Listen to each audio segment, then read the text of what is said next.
Good evening, dear listener, or perhaps good morning if you find yourself drifting through time like a love-struck ghost.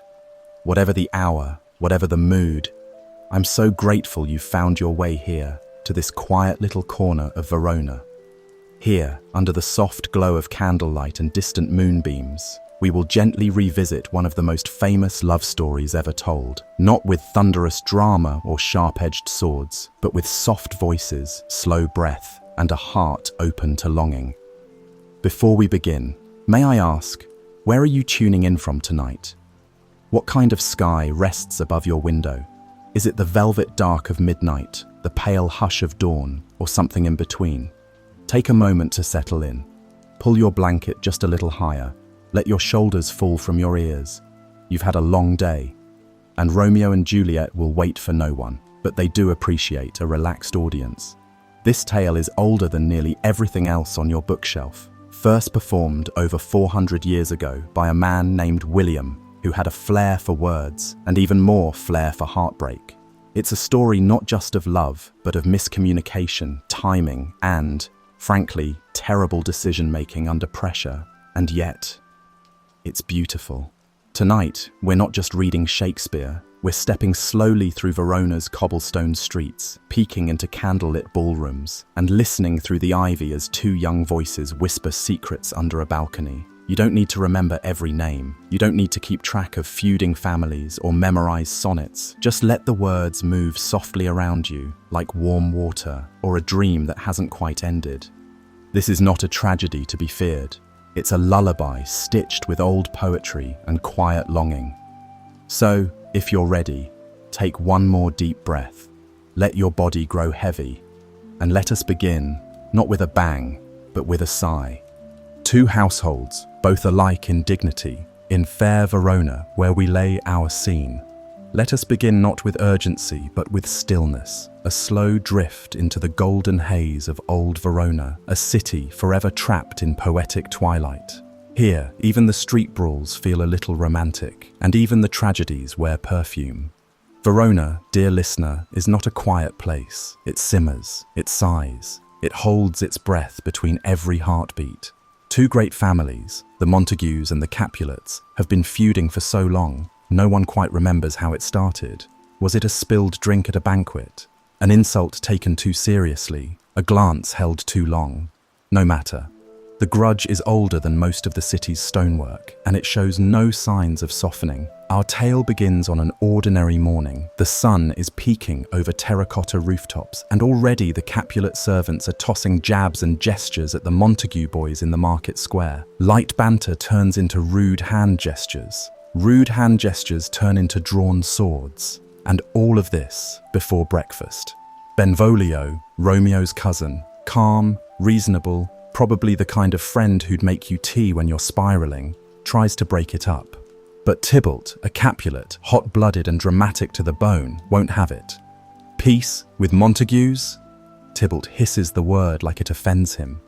Enter Prince Aeschylus. Poor man. He arrives flanked by guards, tired of these morning squabbles that keep interrupting his coffee. He scolds both sides with all the force of a dad who's grounded his children 1,000 times. If it happens again, he warns, heads will roll, literally. Everyone scurries off in different directions, and for a moment, the air is quiet. Now, where is Romeo in all of this?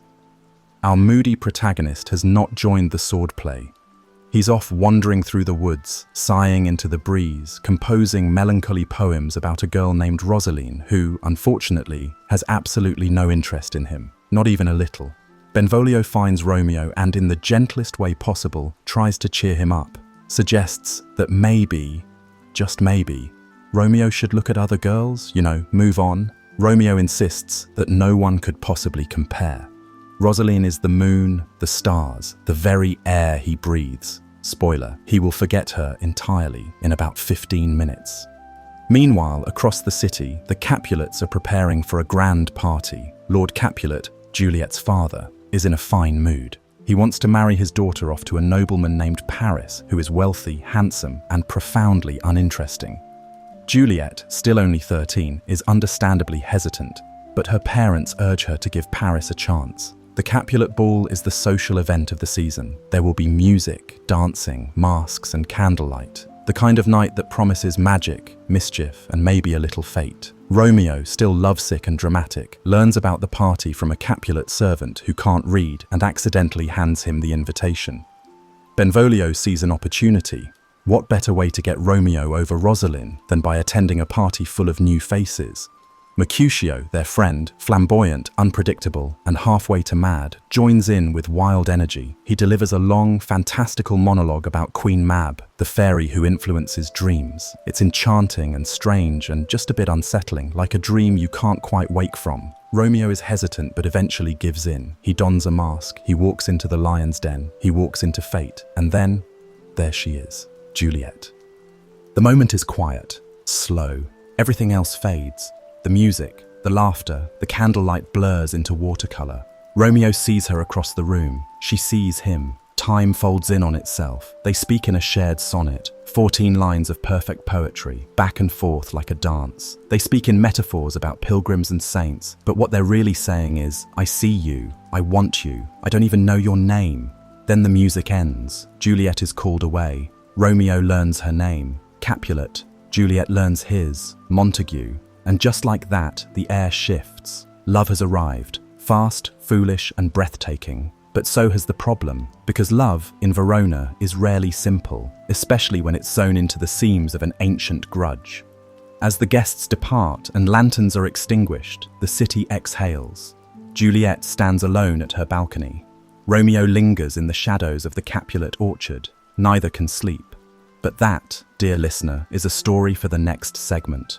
For now, breathe slowly. Let the voices fade. Let Verona drift into quiet. The night hangs softly over Verona.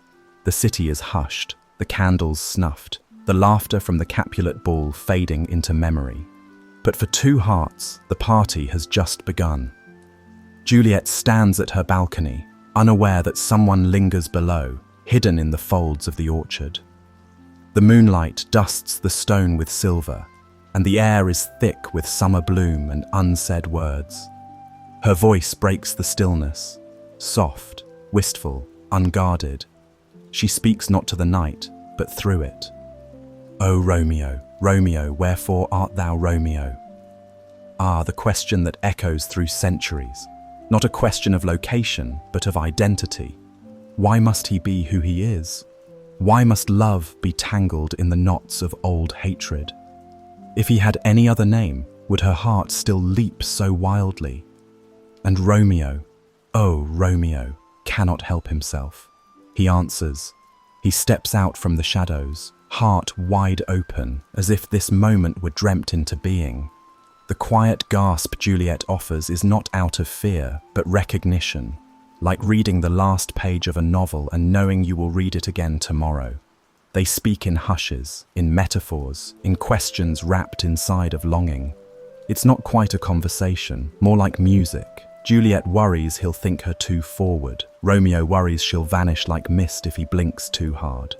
She asks how he got there, over the orchard walls, past her family's guards. He says love gave him wings.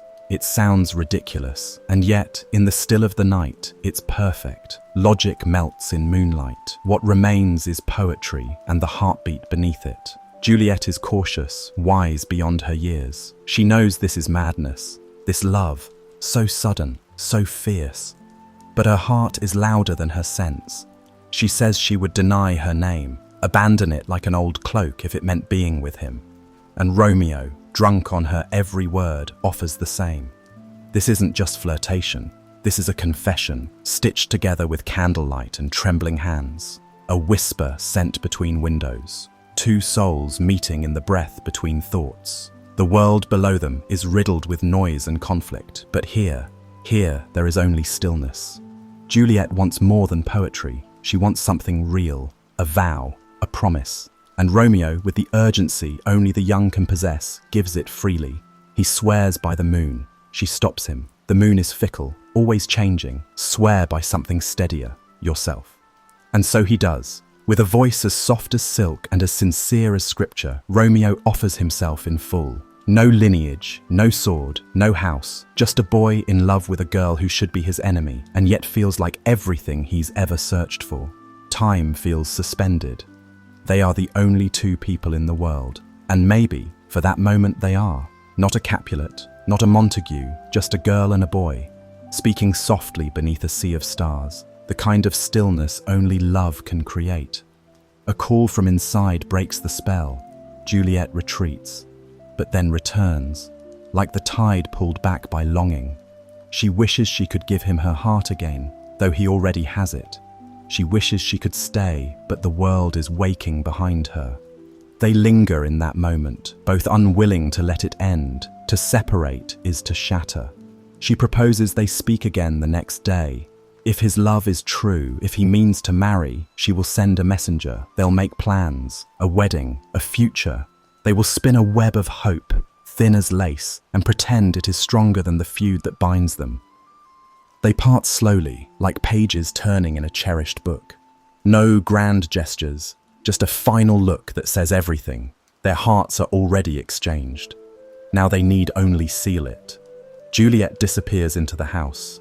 Romeo stays briefly, eyes still fixed on where she stood, as if her image remains etched in the shadows. He sighs the way only poets do, half in joy, half in ache. The stars above blink gently, as if in approval, or perhaps in warning, for love that blooms too brightly often fades too fast. As Romeo finally drifts away from the orchard, the night deepens. The crickets hum like a lullaby, and the wind carries the scent of lavender and change. There is something different in the air, the faint hum of destiny tuning its strings. He walks without seeing, his mind awash with her voice, her eyes, the flutter in his chest that won't calm. Tomorrow, he tells himself, tomorrow they will begin their forever, and it will be beautiful. And yet, in stories like these, beauty often walks hand in hand with sorrow. But for now, the world is still. And you, dear listener, are drifting with it, safe in the quiet, floating beside these ancient words where love dares the impossible. The dawn glides over Verona like a sigh. Gentle light kisses the rooftops. The warmth of a new day does little to dispel the moonlight still clinging to Romeo's thoughts. As the world stretches and wakes, so too does love begin to take root in earnest. Romeo has not slept. How could he? His mind is alight with Juliet. Her words, her eyes, the touch of her voice. The orchard still whispers of her. His heart, once consumed with the melancholy of Rosalind, now beats with purpose. There is no doubt, no hesitation. He must see Friar Lawrence. He must marry Juliet. And so, even as most of Verona is barely stirring, Romeo makes his way through dewy gardens and quiet streets to the small stone chapel where Friar Lawrence tends his herbs and prayers. Friar Lawrence is a man of paradoxes, kind and steady, but not above irony, a man of God with a deep fondness for plants. Knowing both their healing and their poisonous power, he tends to violets with the same care he offers confessions. And when Romeo arrives, breathless and glowing, the friar senses something has shifted. "Good morrow, my son," he says, peering over his shoulder as he crushes time. "You look not like someone who has rested." Romeo doesn't waste time. He speaks quickly, tumbling over his own joy. He has met someone, not just someone, Juliet, the daughter of Lord Capulet. Friar Lawrence blinks. "The same Juliet whose kinsman you avoided blades with just days ago?" "The very same," Romeo beams. The friar, for a moment, says nothing. Then he smiles, a tired, knowing smile. He has seen many things, but young love is both the most foolish and the most sincere. "You were weeping over Rosalind not 2 days past," he reminds gently. "Rosalind did not love me," Romeo says simply. "Juliet. She is the sun." The friar considers this. He strokes his beard. Then, with the wisdom of a man who has watched time undo many things, he nods. "If it may do some good, if it might turn this rancor between houses into peace, then I will help you. But tread gently, Romeo. Fast love can burn as quickly as it blooms." Romeo bows. "Then let it burn, so long as it lights the way to her." Elsewhere in the Capulet home, Juliet stirs. Sleep clings to her lashes. She moves slowly through her chamber, the scent of roses lingering in her hair, but her mind is far from her room. She drifts back to the orchard, to the night breeze, to the sound of Romeo's voice. His promise still wraps around her like a shawl. Her nurse bustles in, cheerful and unaware. "Come, come, sweet lamb, your mother calls for you." Juliet nods, but her heart is in the courtyard. Soon, the nurse will become her messenger. Juliet entrusts her with the most delicate task, to seek Romeo and return with word of their future. The nurse, ever loyal and delighting in a bit of mischief, agrees with giddy delight. And so, as the morning stretches into full bloom, wheels are set in motion. Back at the friar's cell, Romeo waits. The quiet is interrupted by Mercutio and Benvolio, who have been searching for him. Mercutio, quick with a jest and a flourish, teases him mercilessly. "Disappeared like a ghost," Mercutio scoffs. "Last night you vanished into the dark. We feared you'd been stolen by spirits." "Or worse," Benvolio adds. "Rosaline," Romeo chuckles. "Rosaline is but a name in a closed book. I've found a better story." He says no more, and the two friends let it lie, for now. Soon, the nurse arrives. Her journey has left her flustered, her dress slightly muddied, her breath quick. Romeo greets her kindly, grateful for her role in this secret ballet. "Good nurse," he says, "tell your lady I am ready." They speak in hurried tones. Plans are made. By this afternoon, at Friar Lawrence's chapel, Juliet will come. They will marry in secret, quietly, swiftly. No grand procession, no wedding feast. Only vows whispered beneath stained glass. Only the turning of two lives onto a single path. The nurse returns to Juliet, teasing her at first, dragging out the suspense, but Juliet's eyes shine too brightly for tricks. "He will marry me." "This very afternoon," the nurse confirms, "at Friar Lawrence's cell." Juliet nearly weeps with relief. She clasps the nurse's hands, thanks her, then runs to her chamber to prepare. She does not pick her finest gown. She does not braid her hair with pearls. She wears something soft, something pale, something that feels like hope. She steps into the light, not as a child, but as a woman stepping into her future. The hours blur. Afternoon leans gently toward evening. At the chapel, Romeo waits with the friar. Juliet enters, quiet as a prayer. When their eyes meet, the world seems to stop breathing. There are no witnesses, no musicians, no crowd, only two trembling hands clasping beneath the eyes of God. Friar Lawrence speaks, his voice solemn but kind. He blesses them. He reminds them again of the danger, of the haste, but love does not listen to warnings. They say their vows. Juliet's voice wavers. Romeo's voice steadies it. "With this ring," he whispers, placing it upon her hand, "I thee wed." Their lips meet. Not in passion, but in reverence. They are married. And as the bells of a distant church chime the hour, so too begins their short, shining union. A secret bound by gold, by night, by trembling hope. The city does not know. Their families would never permit it. But love, in its purest form, has never asked permission. The sun leans low over Verona, casting amber light across stone walls and cobbled streets. The city is alive with the rhythm of life. Merchants calling out wares, horses clattering by, bells ringing in distant chapels. But beneath it all, there is tension, a weight that hums in the air.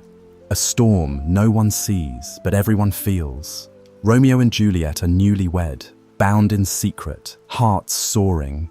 Yet even the most golden mornings are chased by evening's shadow. As Romeo walks the streets near the public square, there is a calmness about him, a gentleness that didn't exist before. He hums softly to himself, every thought returning to Juliet. Each step seems lighter, the dust of the road unable to cling to someone so lifted by love. He stops to smell an orange blossom, smiles at a passing child, tips his head toward the bells of the convent. But the world has not changed with him. Tybalt, fiery and proud, has heard whispers. Rumors of Romeo sneaking into the Capulet ball, of him dancing beneath their lanterns.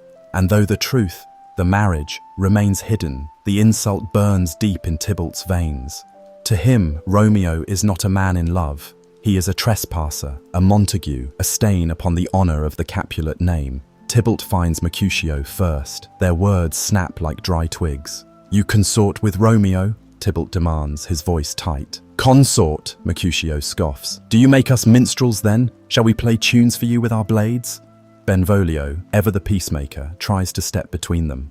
"We are in public," he warns. "The prince has said—" "The prince can hang," Mercutio snarls. "This pup barks at my heels." Tybalt's hand drifts to his sword. The square grows quiet. Then Romeo arrives. The world stills. He sees Tybalt, and where once there would be fury, now there is restraint, compassion, even love by extension. Juliet's cousin is now, in some strange and sacred way, his own kin. "Tybalt," Romeo says warmly, "I have reason to love you." Tybalt doesn't understand. He sees it as mockery, cowardice. He draws his blade. "Turn and draw, boy." But Romeo refuses. He cannot fight the cousin of his beloved. He pleads instead. He holds out his hands. "I do protest. I never injured thee. I love thee better than thou canst devise." But Mercutio will not have it. He sees Romeo's mercy as weakness. His friend has changed, become something soft. He steps in.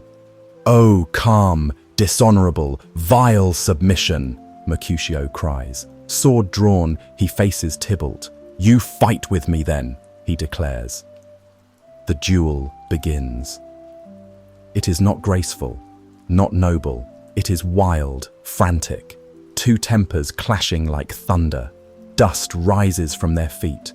The crowd forms a circle, cheers, gasps. Metal sings through the air, sharp and desperate. Romeo tries to stop it, steps between them. "Gentlemen, for shame!" And in that fatal moment, a blade flashes. Mercutio gasps. A red stain spreads across his chest. He laughs at first, a dry, brittle sound. Then he sways. "A scratch," he says. "A scratch, Romeo."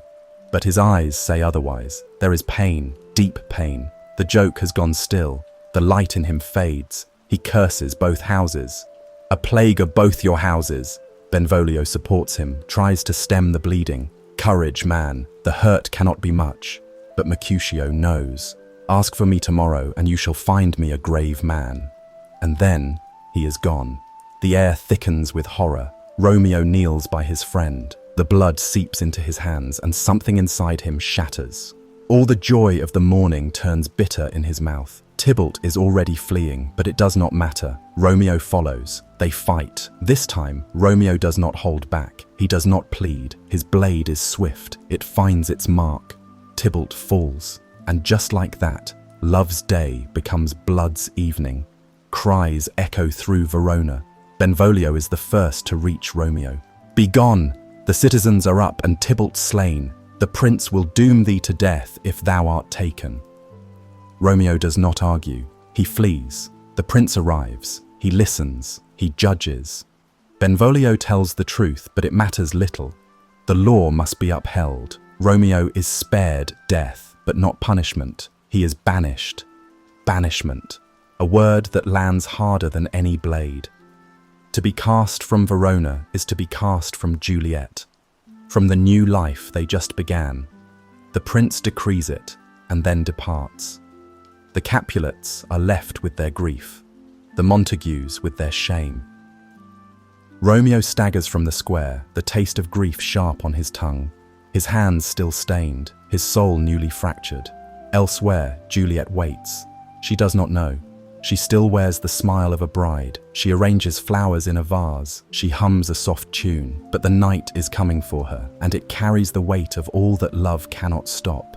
Juliet sits by the window, the last golden rays of sunlight playing against her cheek. The petals of the lilies she's arranged earlier begin to wilt in the heat of the room, but she does not notice. She is humming softly, absently, her fingers tracing the lattice on the sill. Every now and then, she glances toward the doorway, half expecting the nurse to come bustling in with news. She is still glowing, still floating on the memory of whispered vows and secret kisses. But the house carries a different energy today. Feet hurry with urgency down halls. Voices are clipped. There is weeping in some distant chamber. Servants whisper, something is wrong, the kind of wrong that travels faster than words, sinking into the stone and air. Juliet rises, unease blooming in her chest. Her steps are light, tentative. She moves toward the door, ready to chase the shadows away with questions. When the nurse enters, her apron is wrinkled. Her expression is solemn. She does not bustle. She does not tease. She looks for the first time in Juliet's memory, afraid. Juliet turns. Her smile falters. "What news?" she asks, barely above a whisper. The nurse hesitates. She wrings her hands. Her mouth opens, then closes. Finally, "He is alive," she says. Juliet exhales. Relief floods her, powerful and dizzying. She clutches her chest. "But Tybalt!" Juliet's breath catches in her throat. Something cold brushes the back of her neck. "Tybalt?" The nurse nods. Her voice cracks. "Slain, killed in a brawl, by your Romeo." There is silence, a silence so complete it hums. Juliet's world tilts. She cannot make the words fit together. Romeo. Her Romeo. Gentle, tender. He would not. He could not. And yet, he has. She stumbles backward, the lilies falling from her hands. She sinks to the floor, the air gone from her lungs. Her mind tries to hold the image of Romeo, not with a blade, but with a smile, with arms that cradled her only hours ago. Grief arrives in waves. First for Tybalt, her cousin, brash but blood. His laughter, his pride, his wild temper, now forever gone. Then for Romeo, now condemned, banished. The word feels heavier than death. Death, at least, is final. Banishment is a slow unraveling. She clutches the nurse's hand. Where is he? Hiding, in Friar Lawrence's cell. The nurse sees the despair etched into Juliet's face and nods with sudden resolve. "I will go to him," she promises. "He shall come to you tonight, one last time." Juliet nods, tears slipping quietly down her cheeks. Her soul aches. Her heart feels stretched thin, as though it might tear in two with the next breath. And so the plan is made. As the sun falls beyond the hills and the world dims into twilight, Romeo, ragged with sorrow, shaking from guilt, finds his way through the shadows and into Juliet's arms. They say nothing at first, just hold each other, as if their closeness alone might mend the damage done. When they speak, it is in fragments. Romeo begs forgiveness. Juliet weeps for her cousin and for her husband in the same breath. Their joy, barely born, already laced with mourning. He cradles her face in his hands. She presses her ear to his chest, as if listening for the rhythm of a future they still hope for. They speak of love, of promises, of dreams they dare not name aloud, of exile and reunions, of distant cities where they might begin again. Verona is no longer theirs, but perhaps somewhere else, a village by the sea or a cottage hidden in a forest. They could live as simply as their hearts wish. Yet in the hush of the night, with only the moon to watch, they find each other again. Their love, tested by grief, still glows. They make a world of that one night, a world where nothing else matters, where time holds its breath, where hearts beat in rhythm and sorrow is, for a moment, silenced. Their hands knot together beneath the sheets. Their lips meet, reverent and trembling. But dawn does not wait. Birdsong comes too soon. Juliet's chamber, dim and golden, begins to pale with the grey of morning. The sky lightens. Romeo must leave. They cling to each other, desperate to stretch time. Juliet begs him to stay. Romeo, torn, kisses her brow. The softness of it almost breaks her. "I must be gone and live, or stay and die." She nods, barely. Her fingers linger on the fabric of his cloak, memorizing every thread. Through tears, she watches him slip into the shadows, the weight of parting heavier than words. Downstairs, the day begins without pause. The house stirs. Lady Capulet enters Juliet's room, her steps confident, her expression fixed.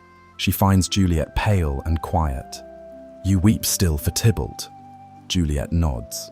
She cannot say more. Her voice has retreated, hiding behind grief, but Lady Capulet does not come only to console.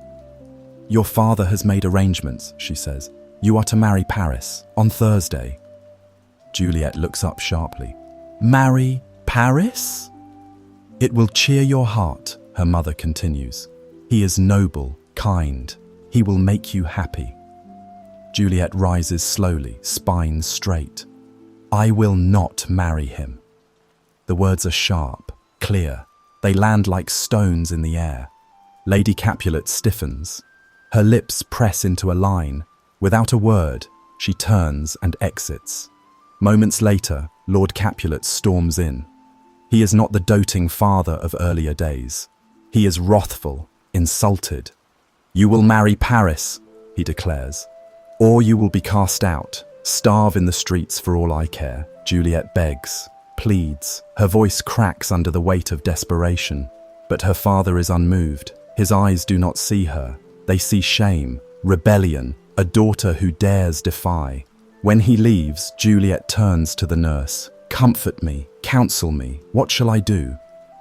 But the nurse, who once cheered her every whim, is now cautious. "Marry Paris," she whispers. "Romeo is gone. This match will protect you."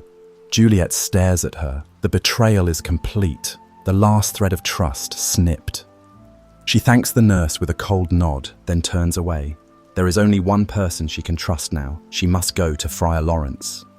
The streets of Verona are hushed in the early morning. A soft fog curls low to the ground, and dew beads on shuttered windows. Juliet walks quickly, her cloak drawn tightly around her shoulders, the hood shadowing her face. Her heart pounds with every step. There is a single name burning in her mind: Friar Lawrence. The chapel is quiet. Cool stone walls hold the chill of night. Candles flicker along the altar, throwing ghostly light across the rows of wooden pews. Friar Lawrence is at his table, hunched over a book, lips moving silently in prayer.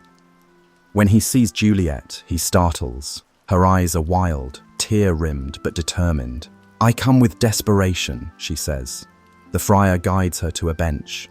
He listens as she recounts her father's rage, her mother's decree, the nurse's betrayal. Every word is tinged with heartbreak, but also defiance.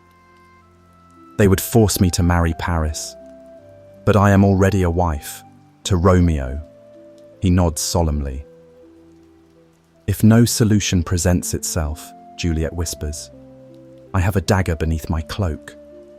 I would rather die than be unfaithful." Her words hang in the air like frost. Friar Lawrence raises a trembling hand. "No, child. There may be another way." He rises and moves toward a shelf, retrieving a small vial. Dark glass, tightly sealed. "This," he says, "is a draught that will make you appear dead. For 42 hours you shall lie as one lifeless, pale, cold, without breath." Juliet leans forward, hope flickering in her gaze. "And when they find me, they will mourn. They will lay you in the family tomb, and when you wake, Romeo will be there. I will send word to him in Mantua. You will escape together." Juliet clasps the vial. Her hands no longer tremble. Her voice is clear. "Give it to me." The friar hesitates. "Are you certain, Juliet? This is no light choice." She meets his eyes. "I trust you, and I trust Romeo."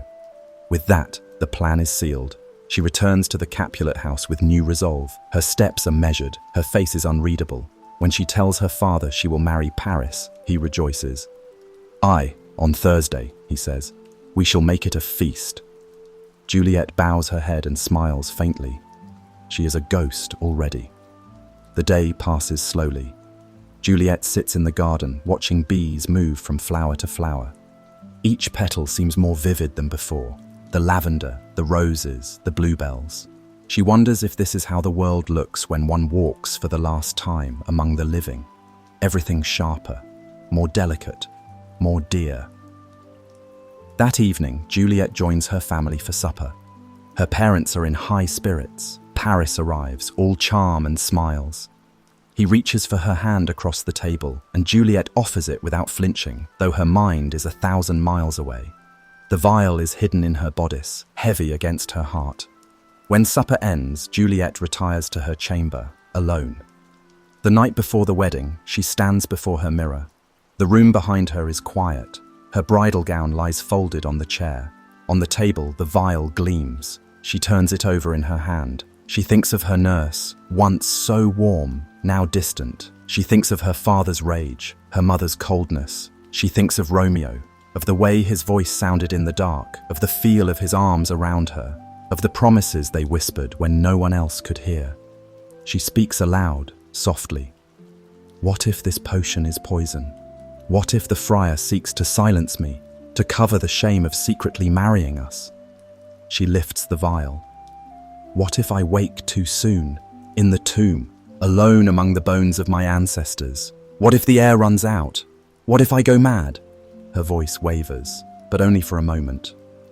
No, I drink to Romeo. And she does. The liquid is bitter, cold.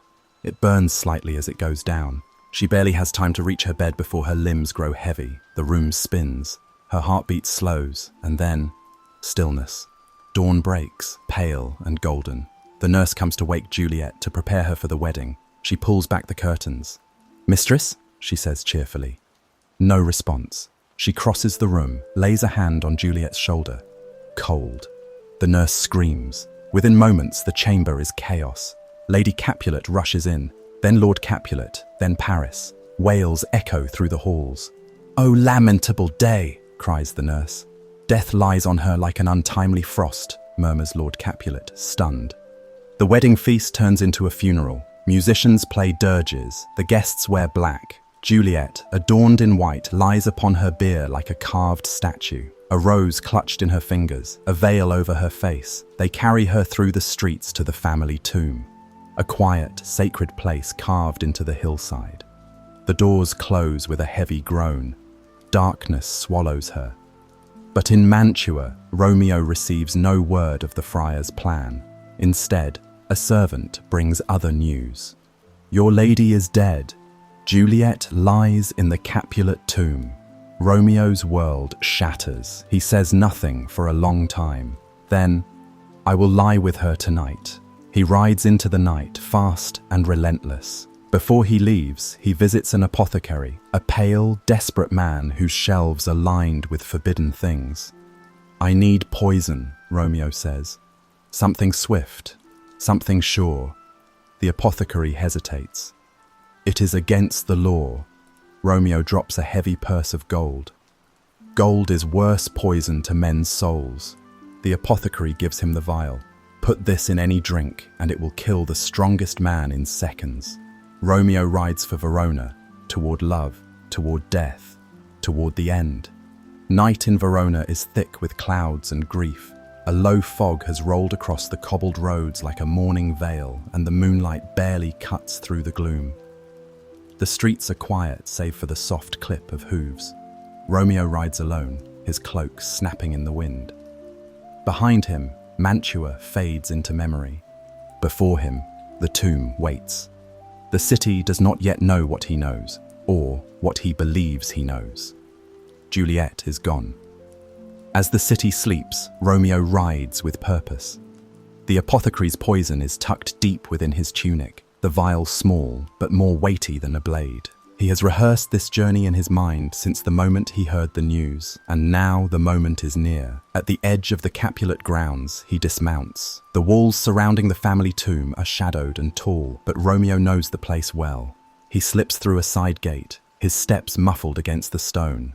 He moves like a wraith, half man, half memory, drawn to the place where his heart has already gone before him. But he is not alone. Paris is there. The young noble stands outside the tomb, cloaked in black, carrying flowers for the bride that never was. His grief is genuine. He speaks softly to the stone. "Sweet Juliet, I came to honor thee, to place these blossoms at thy feet, to weep where no one else might see." Romeo steps into the light, his boots crunching softly on gravel. Paris turns, surprised. The two young men lock eyes, both bruised by grief, both determined to defend their love. "You there, defy not this sacred ground," Paris says, his voice shaking. Romeo's voice is calm, sorrowful. I came to see her face, nothing more. Paris steps forward, suspicious. You are that Montague, the one who should not be here. Romeo lowers his gaze. I mean no harm. Leave me, I beg you. But Paris is grieving, and grieving men do not reason well. You will not profane her tomb, Paris says, drawing his sword. Romeo sighs. I do not wish to fight, but I will.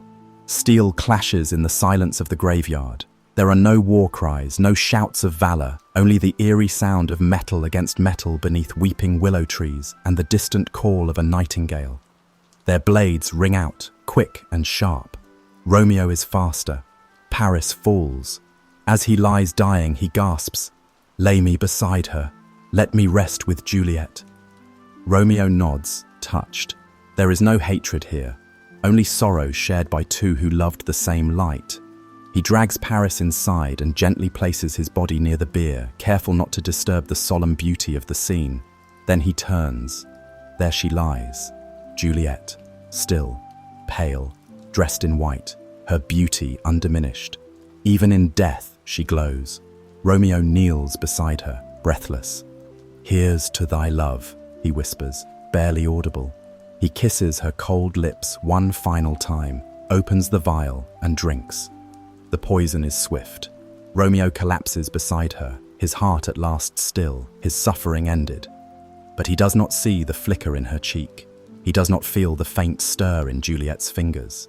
He does not hear her breath return, slow and shallow, like the sea pulling back from shore. Moments later, Juliet stirs, her lashes flutter, her lips part, she gasps and sits up. The tomb is dark, her head aches, she sees Paris, dead, she sees Romeo, still, lifeless. She crawls to him, cradles his face. "Oh churl, drunk all, and left no friendly drop to help me after." She kisses his lips, but they are cold. She searches his cloak, finds the dagger. "Oh happy dagger, this is thy sheath, there rust and let me die." She plunges the blade into her heart and joins him. Time passes in silence. The tomb stands still until light breaks over Verona. Friar Lawrence arrives, too late. His steps echo in the chamber as he sees the carnage. He gasps. He stumbles to the side of Juliet and Romeo, murmuring a prayer he cannot finish. Footsteps follow. Guards, citizens, and finally, the grieving families. Montagues, Capulets, stunned. Lady Capulet faints. Lord Montague clutches the wall. The friar explains everything. The secret marriage, the potion, the plan. Lord Capulet weeps. Lord Montague too. They clasp hands, and for the first time in years, the hatred fades. The feud ends. Too late for peace, but not too late for unity. They raise a statue in Verona's square of Juliet and Romeo, hand in hand, carved in white stone that glows in the sun. And every night, the wind whispers through the city, telling their tale of love, of loss, of two hearts too bright for this world. And in quiet corners of the city, lovers still meet beneath balconies, still send letters with trembling hands, still whisper, "I love you" in the dark, and think for a moment of Romeo and Juliet. The sun rises slowly over Verona, casting golden rays over the rooftops, illuminating a city changed by loss. A city that has carried the weight of two names, Montague and Capulet, for far too long. Today, that burden begins to lift. In the town square, the cobblestones are swept clean. Vendors open their shutters, and the scent of bread and morning dew drifts into the air.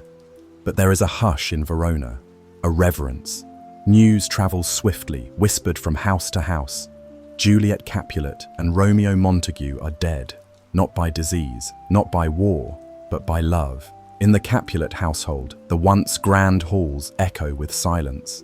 Lady Capulet sits in the solar, her hands folded in her lap, her eyes red. She stares into the garden, where Juliet once walked barefoot among the roses. Every bloom is now a memory. She loved with her whole heart, she murmurs to no one. Lord Capulet, stern and proud in life, has been undone by grief. He stands before the family altar, head bowed, speaking soft apologies to the air. There is no audience for his remorse, save for the portrait of Juliet above the mantel. In the Montague house, it is no different. Romeo's mother has locked herself in her chamber. Lord Montague, once a man of rigid pride, has gone pale with mourning. He speaks only when spoken to, and when he does, it is of his son's laughter, his son's verses, the mischievous light in his eyes. The friar has taken to walking the streets, his robe heavy with sorrow. He speaks gently to passers-by, reminding them of forgiveness, of unity, of how swiftly time steals from the living. The townspeople, once entertained by the feuds, now walk slower. They greet one another with bowed heads. Even the children play more quietly. In the center of the square, masons begin to work. They carve two figures from white marble, a young man and a young woman, standing hand in hand, their faces tilted skyward, as if looking toward a future they were never allowed to have. The statue is not grand in size, but its presence commands silence. The people gather each morning and each night, placing flowers, whispering blessings, and in some cases weeping openly. No one mocks, not anymore. The nurse, once a chatterbox of comic tales and sharp rebukes, visits the statue every afternoon. She carries a red ribbon from Juliet's childhood and ties it gently around the marble wrist of the girl who called her mother more often than her own did. Benvolio, Romeo's cousin, remains in Verona. He helps the poor, he gives bread to the hungry. But every evening he walks the length of the city wall, tracing the route Romeo once took to climb Juliet's balcony. He says nothing, he carries a single lily. In the weeks that follow, changes bloom across the city.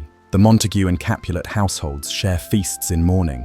The servants who once glared across boundaries now break bread together. Markets are shared. The musicians play songs that blend the old with the new. Children learn the story of Romeo and Juliet not as tragedy, but as warning and hope.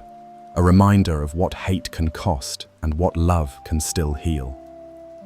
The Prince of Verona declares a day of remembrance.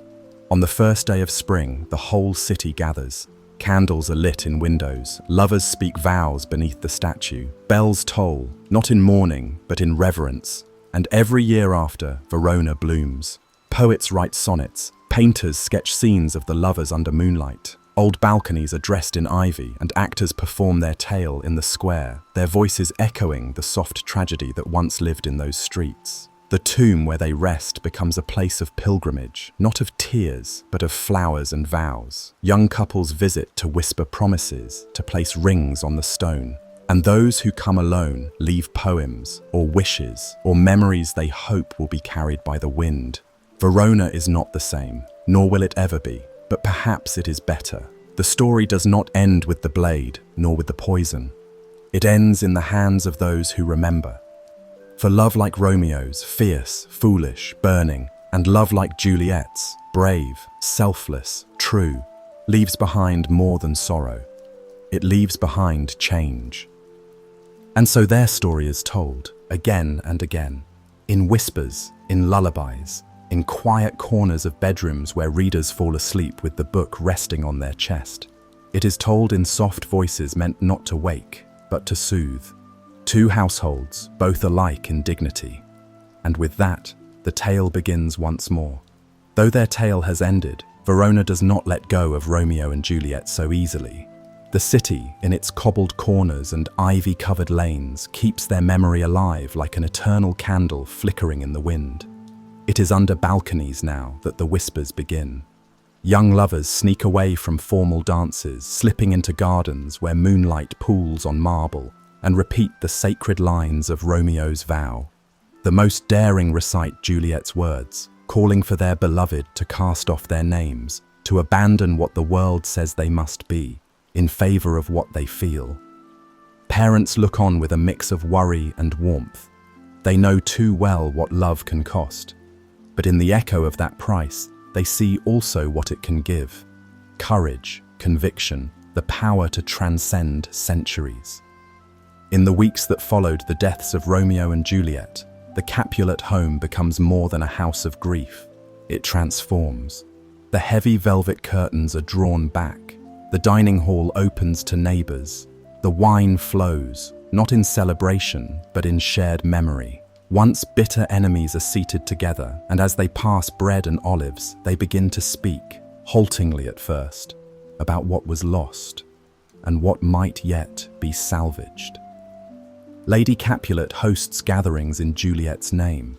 She invites the daughters of Verona to speak freely about their dreams, their hopes, their visions for a life not bound by arranged marriages or family wars. These girls, once shy and shadowed, find their voices in Juliet's echo. Her sacrifice becomes their strength. Lord Montague takes to tending gardens. He cultivates white lilies and crimson roses in equal number, and when asked why, he says, "Let both Montague and Capulet bloom in peace." He gives flowers to every child who passes, each one a promise that their future need not be dictated by the past. At the friary, Friar Lawrence pens long letters. He writes to scholars, to priests, to leaders in faraway towns.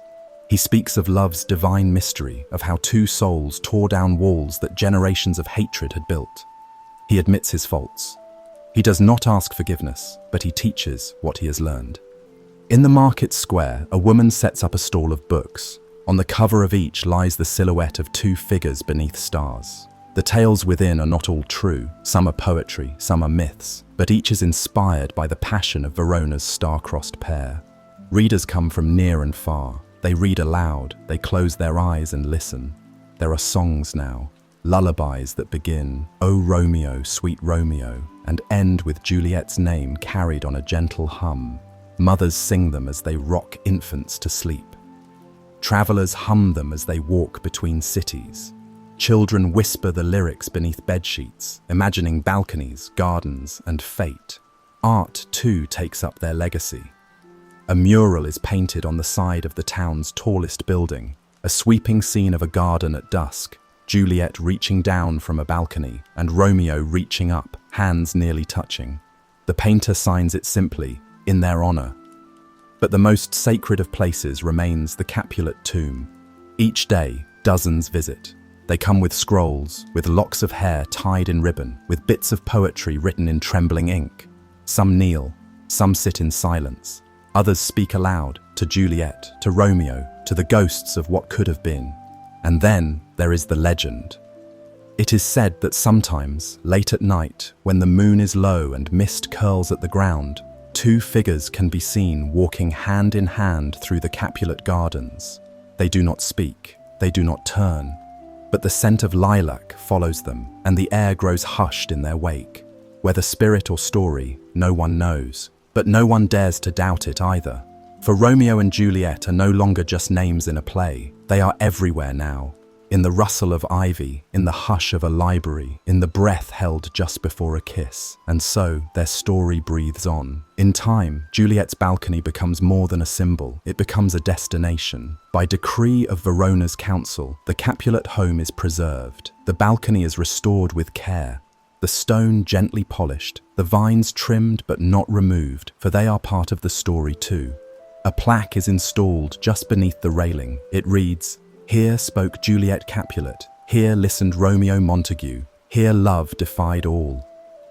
Visitors come from every province and distant land. Lovers stand below and whisper confessions into the silence. Some propose marriage, others leave notes tucked between the stones, prayers, wishes, apologies. It is not uncommon to find petals scattered across the steps or to hear songs carried on quiet guitar strings in the evenings. At night, lanterns light the courtyard, casting golden shadows on the walls, and couples read aloud to one another beneath the stars. Verona, once fractured by pride and feud, becomes a city known for romance, and not the foolish kind, but the brave kind, the defiant kind, the kind that would risk everything.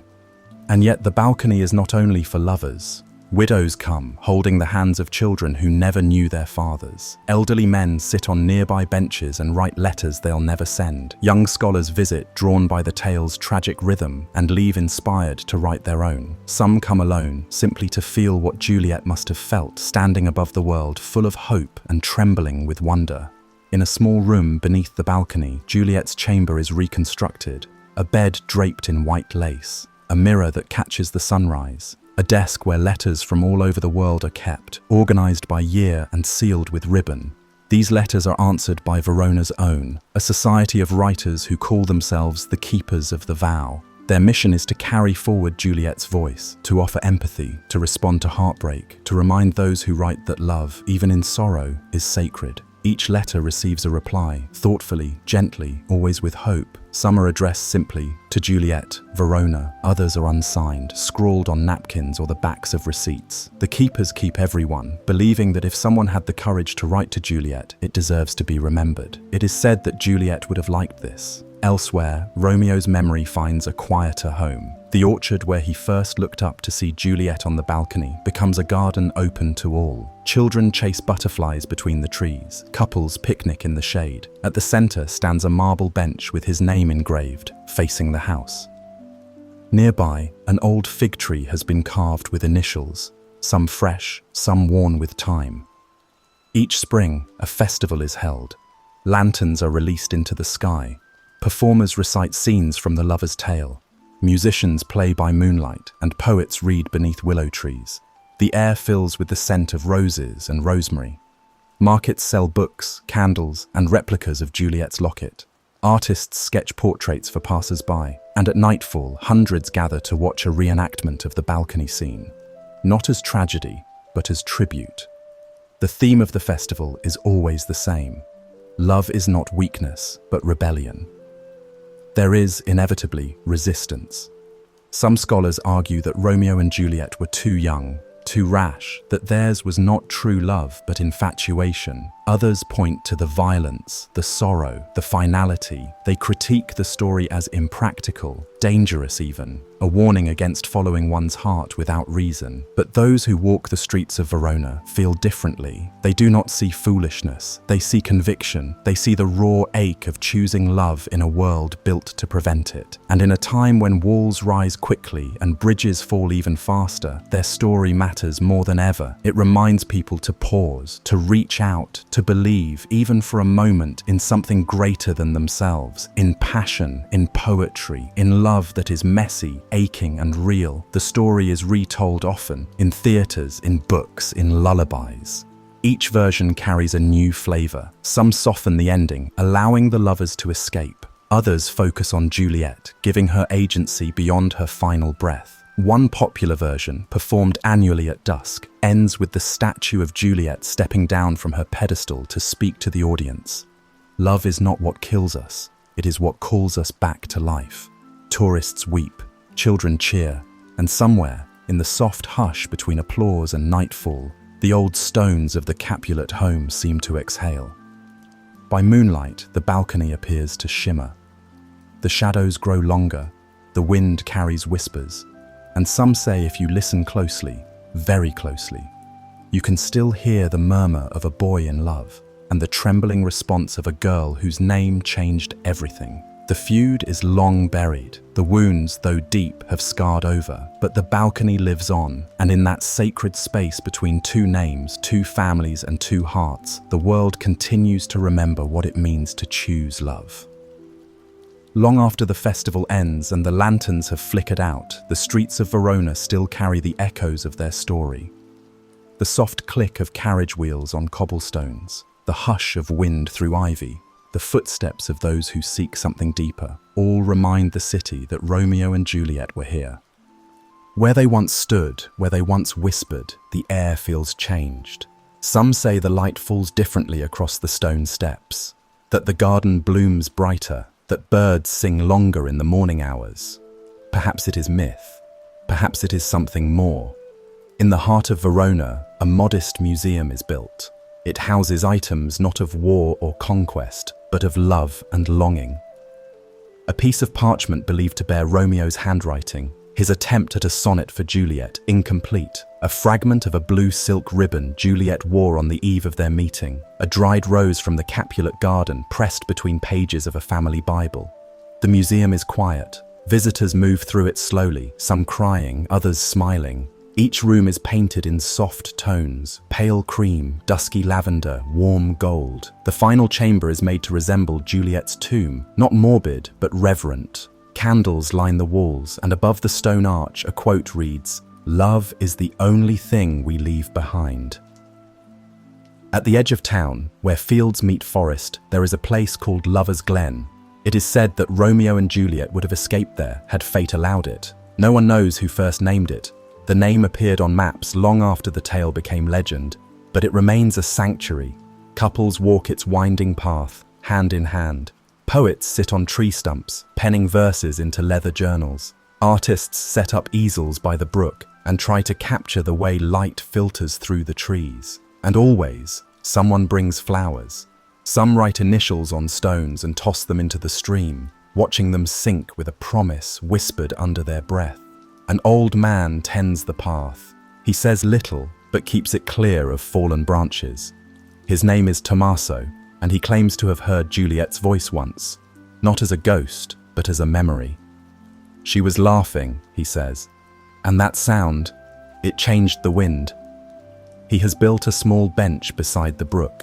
Upon the backrest, carved with care, is a line, "Let love be louder than silence." It is here that people leave letters, some addressed to no one, some sealed, some left open. Tommaso never touches them. He lets the wind carry away what is meant to go, and the rain fade what is meant to stay hidden.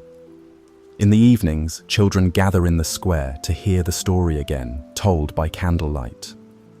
The storyteller, a woman in her 80s, weaves the tale with a voice like velvet. She never reads from a book. She knows every word by heart.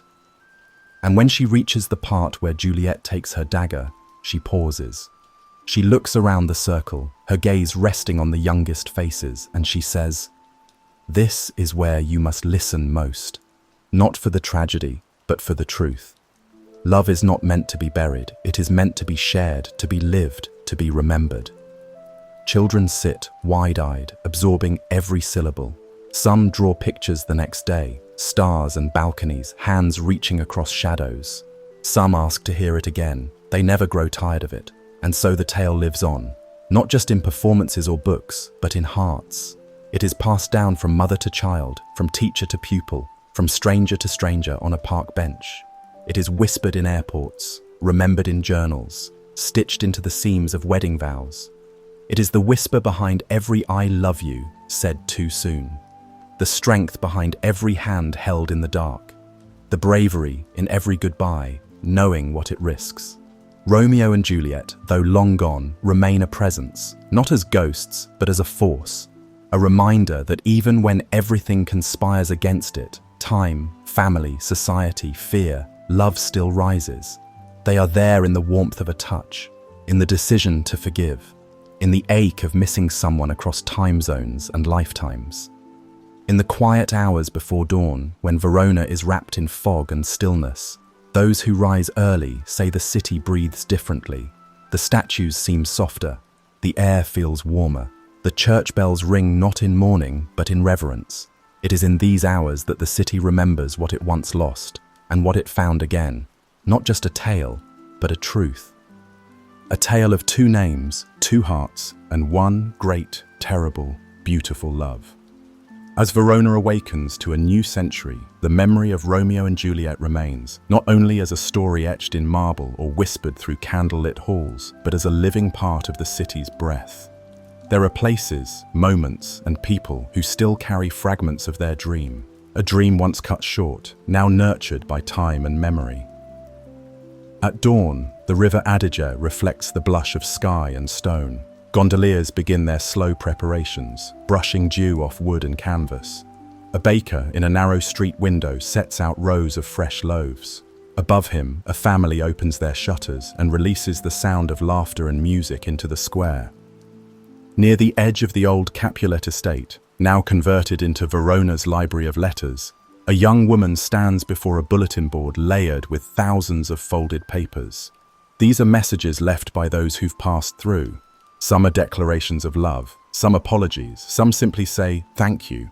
Each one is a testament to the enduring power of their tale. Inside, the library's ceiling is painted with constellations, a nod to the stars under which Romeo first proclaimed his devotion. Scholars and romantics alike gather here, browsing texts not just of Shakespeare's verse, but of commentary, retellings, poetry inspired by the tragedy. A section known as the Quiet Wing is reserved for those writing their own stories, notebooks left open in communal silence beside flickering lamps.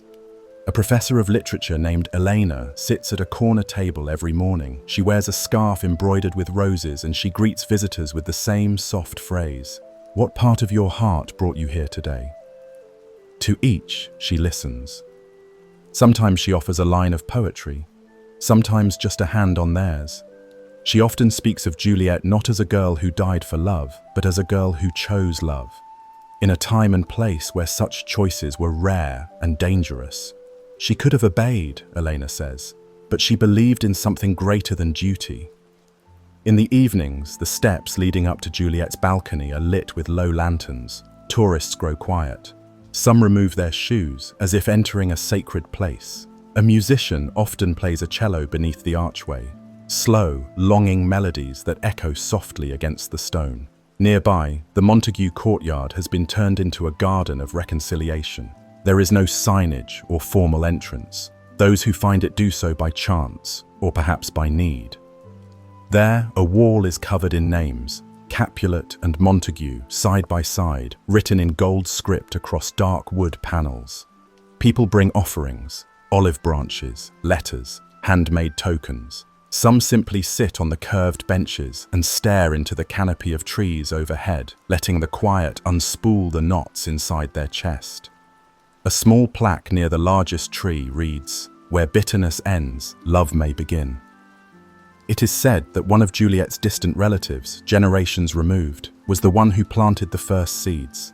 He had no children of his own, but believed the garden would be his offering to the world, a symbol that forgiveness, while never easy, can bloom with patience. Outside of Verona, the lover's story has rippled across cultures and languages. In the Philippines, a theatre company stages Juliet's letter, an imagined collection of writings from the days she awaited Romeo. In Argentina, a lullaby titled Bajo el Balcón is sung to infants, with lyrics that dream of moonlight, kisses, and promises. In Japan, lovers send folded paper cranes to Verona, some thousands at a time. Each crane holds a single wish, and they are displayed in rotating exhibitions, waves of color and hope, moving like wind over water. A novelist in Cairo rewrites the tale with Juliet as a calligrapher and Romeo as a traveler lost in the desert. A dancer in Norway performs The Balcony Breathes, an interpretive piece that ends with the performer walking into the audience to place a flower into someone's hand. And back in Verona, every year on the first day of spring, a procession begins at dawn. Hundreds walk through the city wearing garments in white and deep red. They do not speak. They walk slowly, carrying candles and petals. At the end of the route, they gather in the town square, where the final lines of Shakespeare's play are read aloud, not from a stage, but from the mouths of many, each person reciting a different line, like voices rising in prayer. It is not mournful, it is not theatrical, it is a communion. Then the candles are placed in the fountain and the petals are scattered into the wind.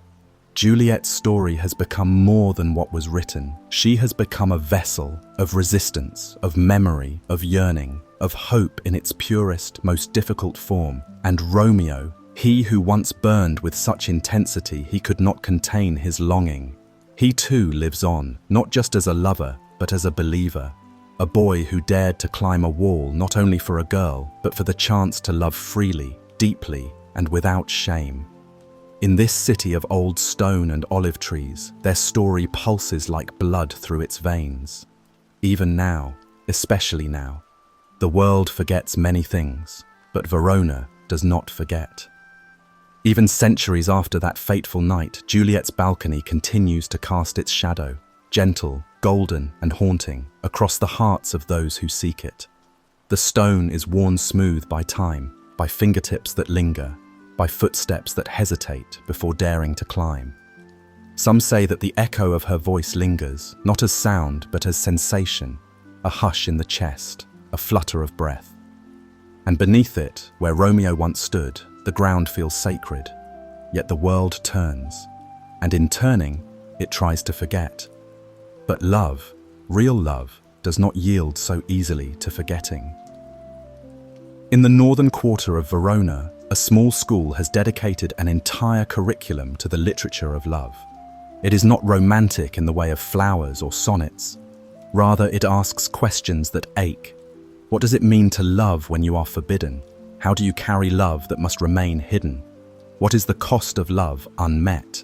And the final question, always whispered, never shouted, is love ever truly gone? Each year, students write their final reflections and place them in an archive called the Vault of Echoes. It is a glass chamber beneath the school library, sealed with a brass door etched with the silhouette of a rose and the words, "That which is buried may still bloom." There, handwritten letters, poems, and confessions are preserved in darkness and quiet.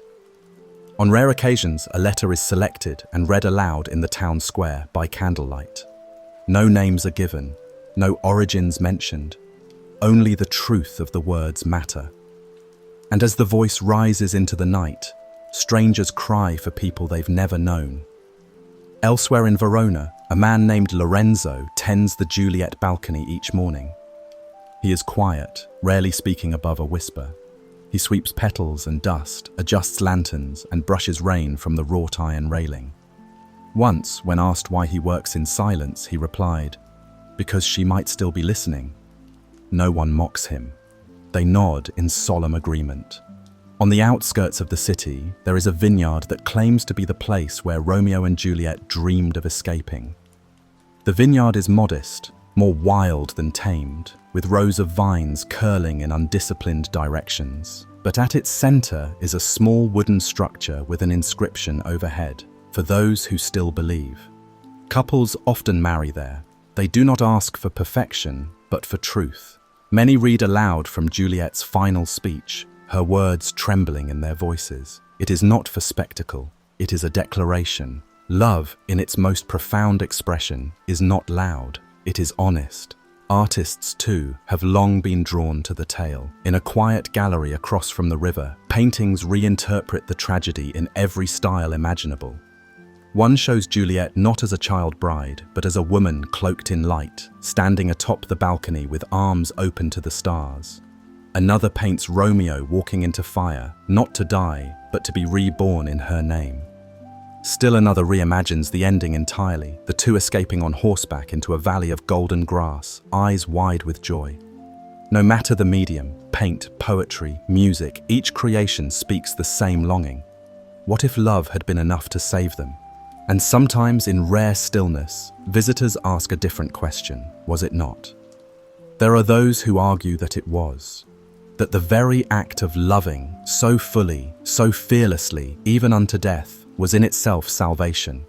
That the story endures not because of its tragedy, but because of its truth. And truth, even painful, is a form of beauty. Back at the Library of Letters, a child named Sophia comes every Wednesday with her grandfather. She is 8. She brings a new note each week, tiny squares of pink paper folded into fourths. Her grandfather never reads them. He only helps her pin them to the board. When asked what she writes, Sophia shrugs. "I tell Juliet about my week, about how I miss my dog, about the boy who stole my eraser, about how I love clouds." She understands.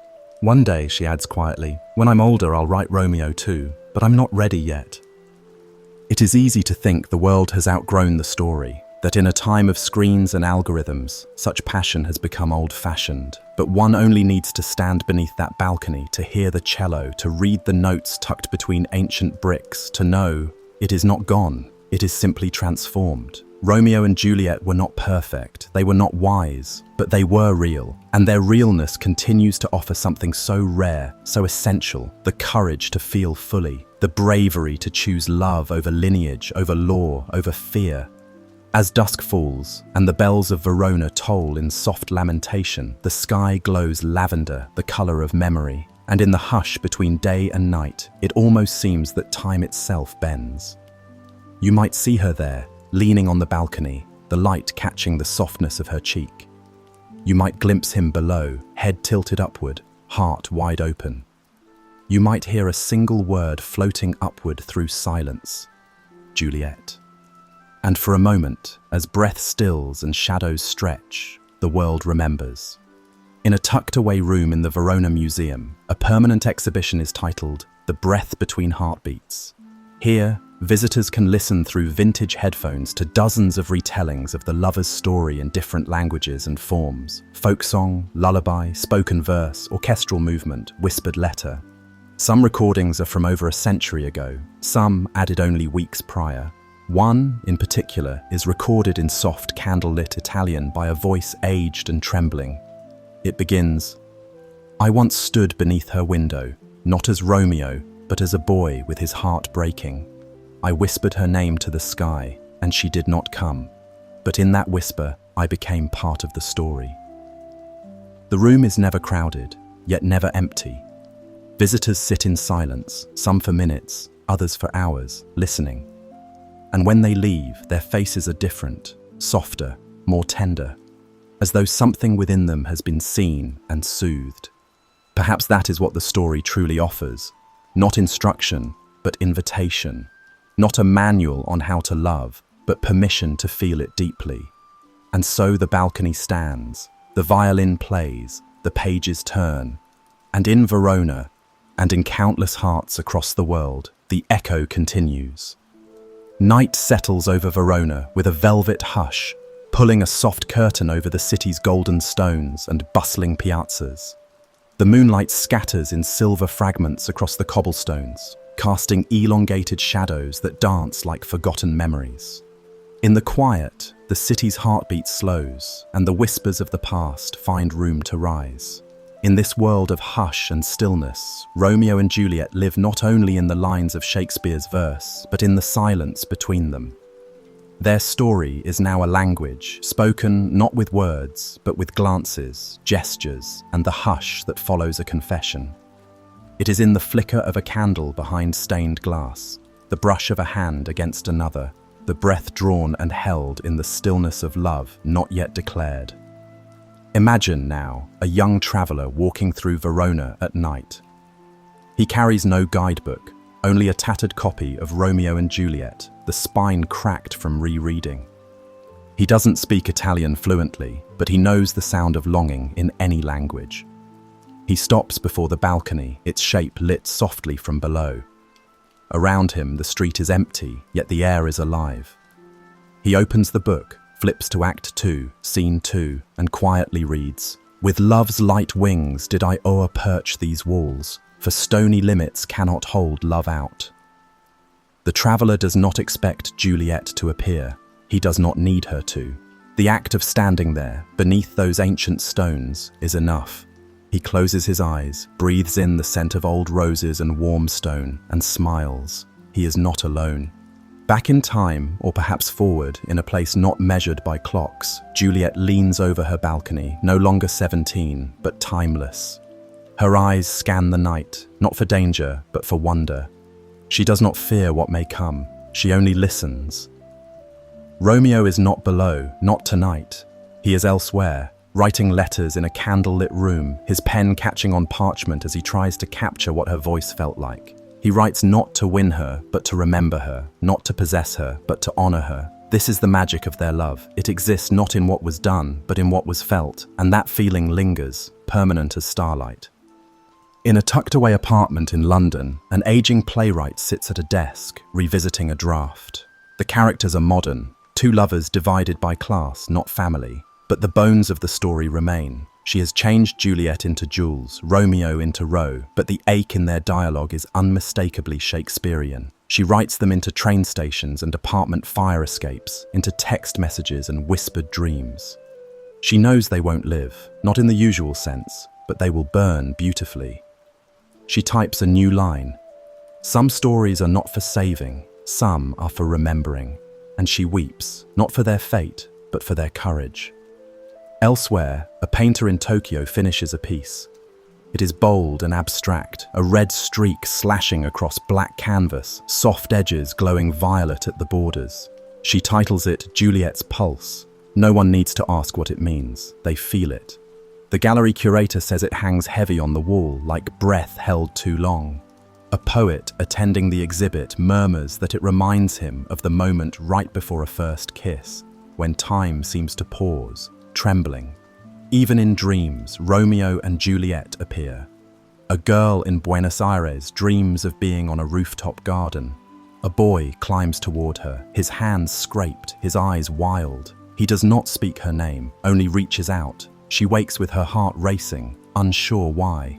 Later that day, in literature class, they begin their unit on Shakespeare. The teacher, old and gentle, reads the prologue aloud. Two households, both alike in dignity. And the girl's eyes widen. She's heard these words before. You see, their story is not fixed in Verona. It breathes through time, through culture, through every language where love is defiant and loss is noble. Romeo and Juliet are more than lovers. They are a shape, a vessel for all who've loved too much, too fast, too dangerously. Their tragedy is not a warning. It is a recognition. In that moment where Juliet holds the viol, her hands trembling, she is every person who's asked, "What is left if love is lost?" And when Romeo enters the tomb, his breath catching, he is every soul who has broken under the weight of absence. These moments stretch across time like constellations, each star a heartbeat, each line connecting them, a memory. In the quiet corners of the world, lovers still quote their lines, not always perfectly, not always aloud, but the sentiment lingers. In graffiti on alley walls, in lipstick notes on bathroom mirrors, in forgotten voicemails and final text messages. My only love sprung from my only hate. A musician in New Orleans arranges a jazz version of their final scene. A soft trumpet mimics Juliet's sigh. The piano carries Romeo's breath. It plays slow and low, and every note aches.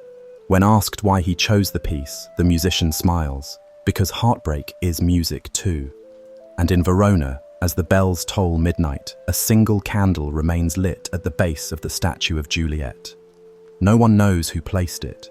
Perhaps it was a tourist, perhaps a local, perhaps a ghost. But it glows steady in the night, a quiet reminder that some stories do not end. They simply echo. The garden behind Juliet's family estate lies quiet now, its vines winding tightly around wrought iron fences and its cypress trees standing tall, their tops like brushstrokes against a navy sky.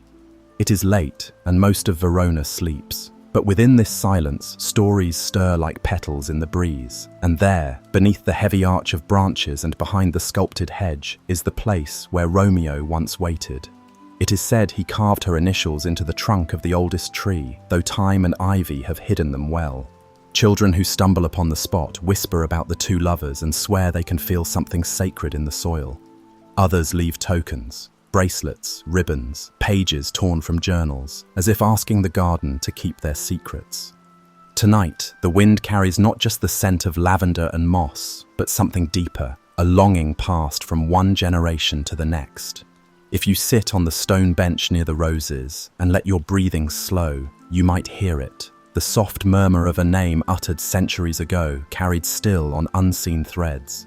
Juliet, not spoken in desperation, not cried in pain, just remembered. The stars above stretch wide and golden. It was under stars like these that Romeo first declared his devotion. In the text, he calls her the sun, but tonight the stars are brighter, flickering like old candles in a chapel of sky. They are witnesses, they always have been. Across the city, tourists gather in piazzas for evening wine and laughter, but here, in this quiet pocket of night, time has folded in on itself. It is not the 21st century, it is not any century, it is just Verona, pure and untouched, suspended in a breath. Inside the estate, Juliet's old chambers have been preserved, some say too carefully. The tapestries still hang, their colours faded. Her writing desk, simple and small, rests near the window where she once looked out onto the world with wide, wondering eyes. In the corner, a mirror reflects an empty room, but visitors sometimes claim to see a flicker, an outline of white fabric, a tilt of the head, the soft motion of a hand brushing back hair. A local docent once confessed, "We clean the room every day, and every morning the brush from her vanity has moved, we don't know how." But perhaps it isn't haunting. Perhaps it is habit. Even spirits, after all, might have rituals. In the nearby countryside, there is a secluded convent where scholars and artists go to reflect on the play's themes. Not just love and loss, but pride, youth, defiance, and hope. They call their retreat Il Silenzio Fiorito, the flowering silence. There, days begin with readings of Shakespeare beneath olive trees, and nights end with handwritten letters slipped into the roots of an ancient fig tree, meant for no one and everyone. One such letter read, "Juliet, You taught me that silence can be louder than screams, that choosing love is sometimes the bravest rebellion. I carry your name now, not as a costume, but as armor. Thank you. And so she becomes not just a character, but a kind of patron saint for those who dare to feel deeply in a shallow world. Romeo too has his worshippers. In Berlin, a jazz club called the Capulet Cellar holds an annual event called Letters to the Moon. Poets take turns on stage, reciting original works inspired by Romeo's monologues. The final piece is always the same, a young man with a soft voice and shaking hands reciting, "Here's to the ones who leap, knowing they may fall, and here's to the falling, because for a moment they flew." The room always falls into reverent silence. Some audience members weep, some close their eyes and listen like it's a prayer. Back in Verona, an elderly woman named Lucia maintains the city's smallest bookstore. Tucked between two alleyways, its door is barely taller than a child. Inside, every shelf is lined with editions of Romeo and Juliet, in every language imaginable. Some are tattered, others gilded. Lucia knows them all. People come here not just to read it, she says, but to find their place in it. She gestures to a book with a velvet cover, its pages marked in pencil. This one belonged to a girl from Canada. She wrote her own notes in the margins. "Juliet should have run," one note says. Another says, "I would have waited." Lucia doesn't erase them. She believes they add to the story. Because Romeo and Juliet is not a fixed tale. It is fluid, like the river that winds through Verona. It carries with it the reflections of every reader, every lover, every heart that's ever broken and healed again. On the stone bridge overlooking the river, lovers still attach padlocks with their initials. It is a modern tradition, but it echoes the play's old truths. Love seeks permanence. Even in its impermanence, it asks to be remembered. A local teacher brings her students there each year. She doesn't teach the play as a tragedy, but as a meditation. "Ask yourself," she says, "what would you say if you were Romeo beneath that balcony? And if you were Juliet, what would you risk?" The students often fall quiet. Some smile, some look away. One boy once said, "I'd ask her if she believed in reincarnation, so we'd have another chance." The teacher nodded. Then the story worked. Because the truth is, Romeo and Juliet were never just two teenagers. They are a lens through which we examine the deepest recesses of ourselves, our longing, our mistakes, our beauty, our fear. And tonight, as the breeze stirs the cypress leaves and the stars blink sleepily above, their story continues, unfolding in silence, in ink, in music, and in the fragile courage of every heart that dares to say, "I love you." There is a hush that lives in tombs, not the hush of fear, nor the cold silence of death, but a reverent stillness, like breath held in awe. The kind of quiet that descends only in places touched by grief and grace in equal measure.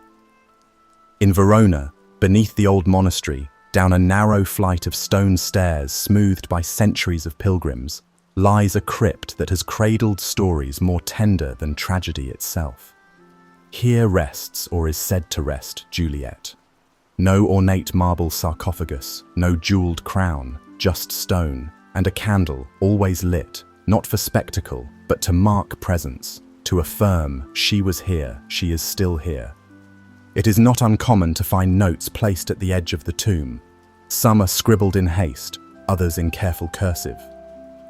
They are love letters, farewells, apologies, confessions. Visitors come from every corner of the globe, all carrying burdens too tender for conversation. They kneel beside the tomb and whisper things not even the candle can repeat. Among them are people who've lost a partner, a parent, or a dream. Some come alone, some come together. One woman comes every year on the same day, carrying a small vial of lavender oil. She places a single drop on the tomb's surface, then closes her eyes and murmurs a line from Juliet's final monologue. "O happy dagger, this is thy sheath."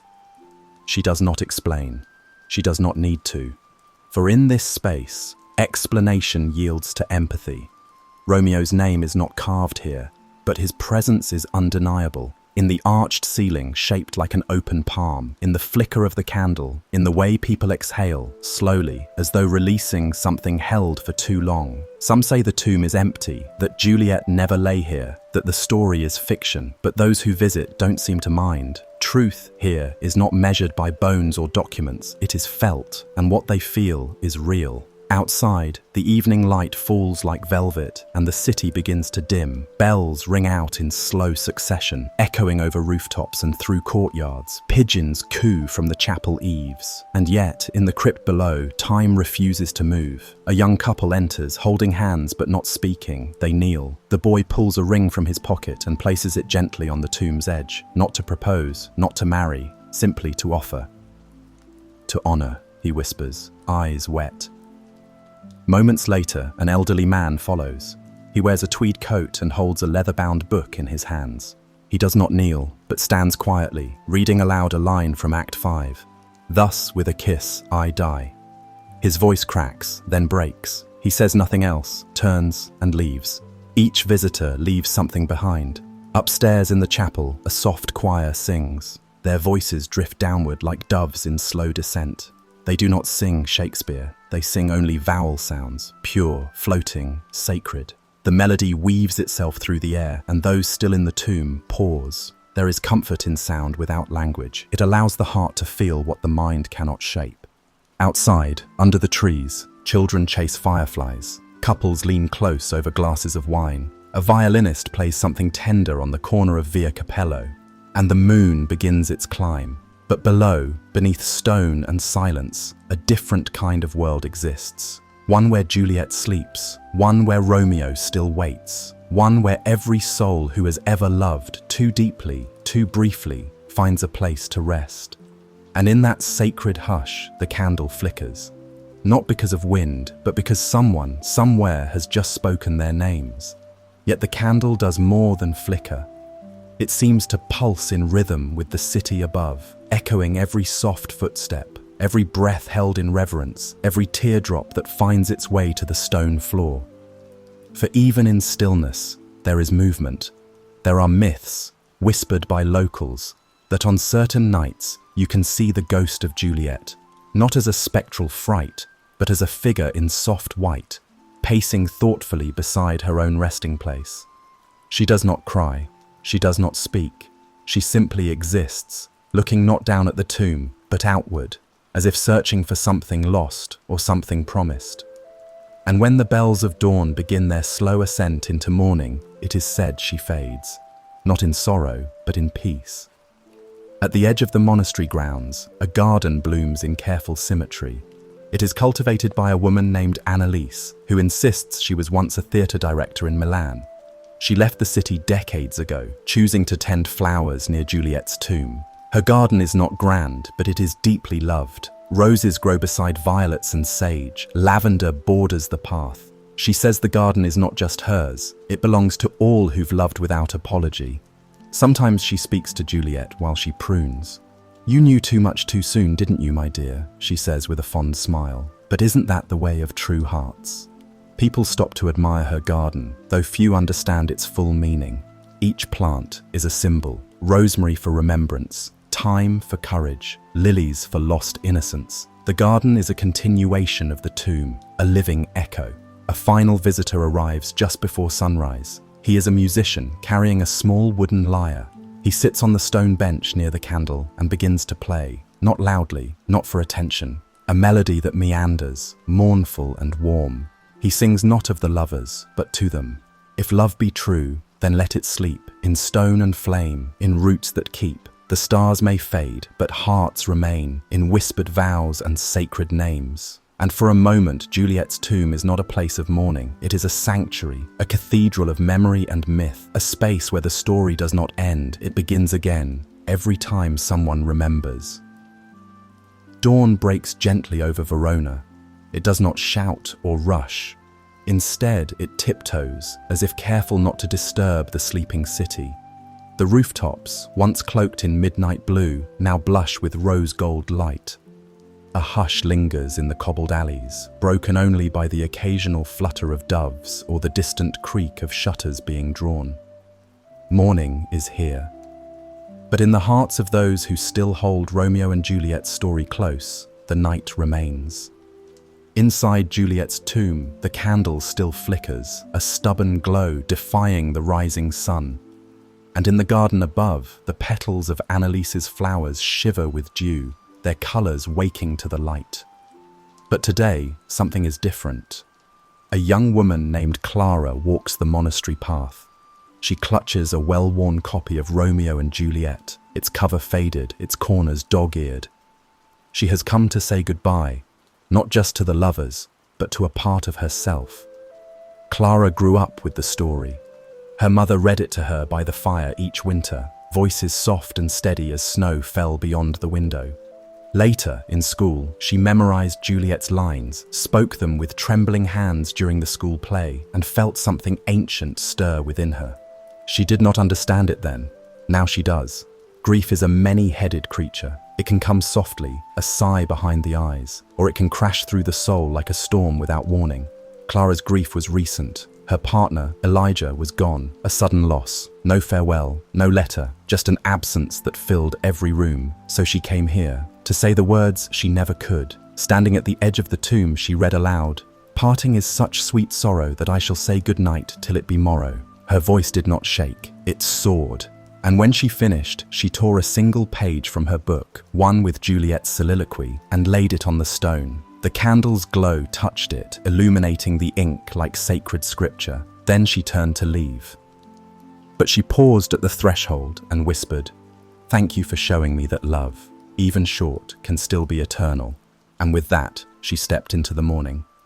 Elsewhere in the city, a professor named Giancarlo delivers a lecture to a group of visiting students. They sit in a sun-dappled courtyard, notebooks open, coffee cups steaming. He does not teach Shakespeare as literature, he teaches it as a mirror. Romeo and Juliet, he says, is not about death. It is about urgency, the urgency to love, to speak, to act. The tragedy lies not in the tomb, but in the time they were never given. The students nod, some scribbling notes, others simply listening. Giancarlo continues. Every generation has its version of these lovers. Sometimes their names change, sometimes they're the same gender, sometimes they never kiss, but the essence remains. The ache to be seen and the courage to reach across divides. A girl raises her hand. "Do you think Romeo and Juliet would have made it if they had lived?" The professor smiles. "That is not the question Shakespeare wanted you to ask. The question is, would they still have dared to love if they knew how it would end?" The courtyard falls silent. Later that evening, as twilight returns to Verona, a small theatre prepares for a new performance. The stage is bare except for a ladder, a bench, and a hanging lantern. The actors wear simple costumes, no grand dresses, no ornate swords. This is not a period piece. This is a retelling. The director, Sophia, speaks quietly to the cast backstage. "Remember," she says, "we are not playing characters. We are holding space for every person who's ever loved recklessly. Our job is not to recite Shakespeare. Our job is to make the audience feel why it still matters." And when the curtain rises, there is no applause, only breath held in anticipation. Juliet steps forward. She looks not at Romeo, but at the audience, and says, "My bounty is as boundless as the sea, my love as deep."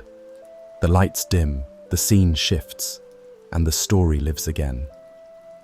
Back in Juliet's garden, Annalise trims the rosemary. A child approaches, no older than 7, and asks, "Was Juliet real?" Annalise kneels.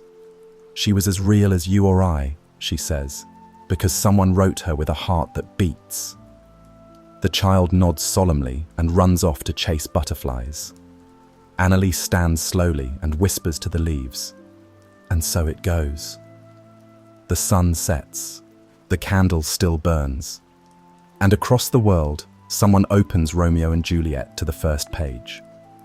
Not knowing yet that by the final page, something inside them will have changed. Because this is not just a play, it is a pilgrimage, a letter, a mirror, a balm. It is a story that refuses to die.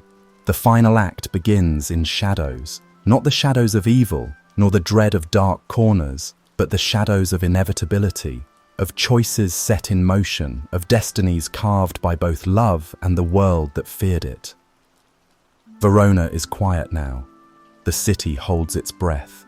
And beneath the earth where stone and silence meet, Romeo stands before Juliet.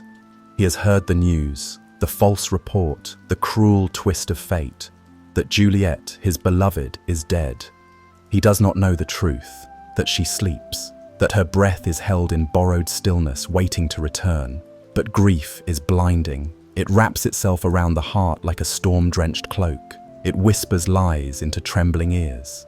And Romeo, in his grief, sees no future without her. He kneels beside her, and in the flickering light of his lantern, he speaks. "Here's to my love. O true apothecary, thy drugs are quick. Thus with a kiss I die." And then, stillness. The stillness of a world caught between heartbeats, of stars hanging without motion, of a silence so deep it almost weeps. Moments later, Juliet stirs. Her breath returns in a flutter. She opens her eyes to find the world spinning, soft and unfamiliar. Her limbs are weak, her skin cold, and then she sees him, her Romeo, lying still, the poison's work already done. There are no screams, no tearing of hair, no grand theatrical cries, only a single sound escapes her lips. No, a whisper, a plea, a prayer. She crawls to him, cradling his face in her hands. "Thy lips are warm," she says, as if warmth means life, as if she could breathe hers into his. But the gods, or fate, or time itself, are cruel, and so she takes the dagger. One final choice, one final vow. "This is thy sheath, there rust, and let me die." And then, silence again.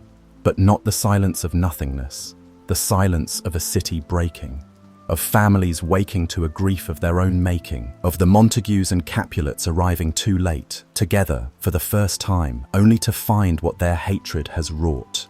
In the chapel, two fathers collapse to their knees. Lord Capulet, Lord Montague, they do not speak. Words would fail them now. Instead, they reach across the space between them and clasp hands. The gesture is not forgiveness, not yet, but it is the beginning, a beginning built on the ashes of their children's ending. There is a deep quiet that settles over those gathered.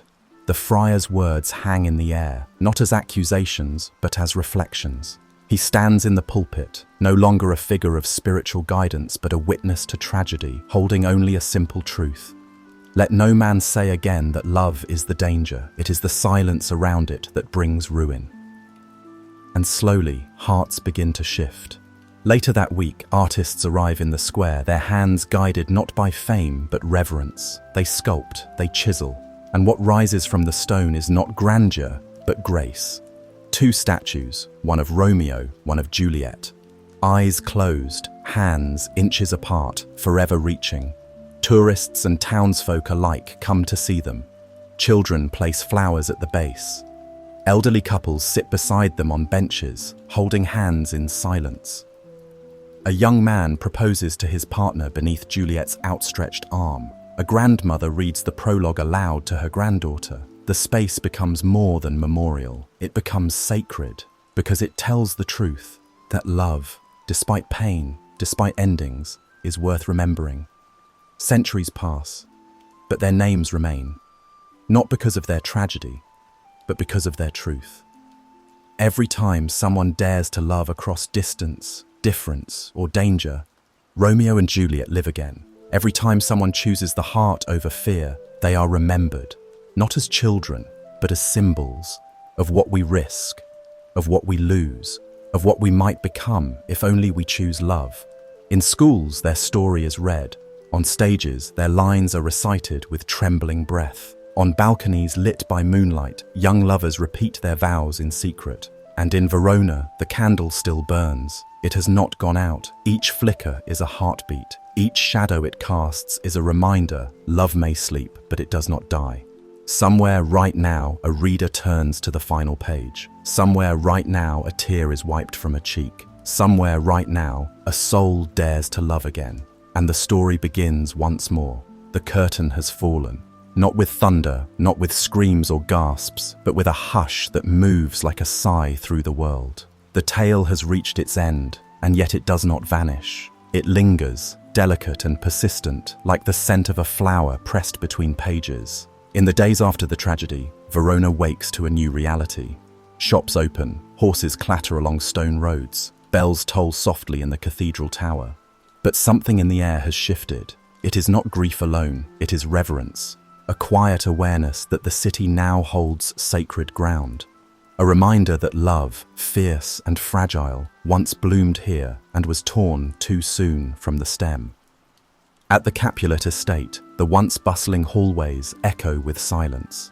Lady Capulet stands by Juliet's bedchamber, her hands grazing the satin sheets her daughter once slept upon. She does not cry. She has done that already. What remains is reflection, the kind that doesn't fade with sunrise. In her solitude, she finds her voice again, whispering lullabies to the walls as though they could carry them to Juliet beyond the veil.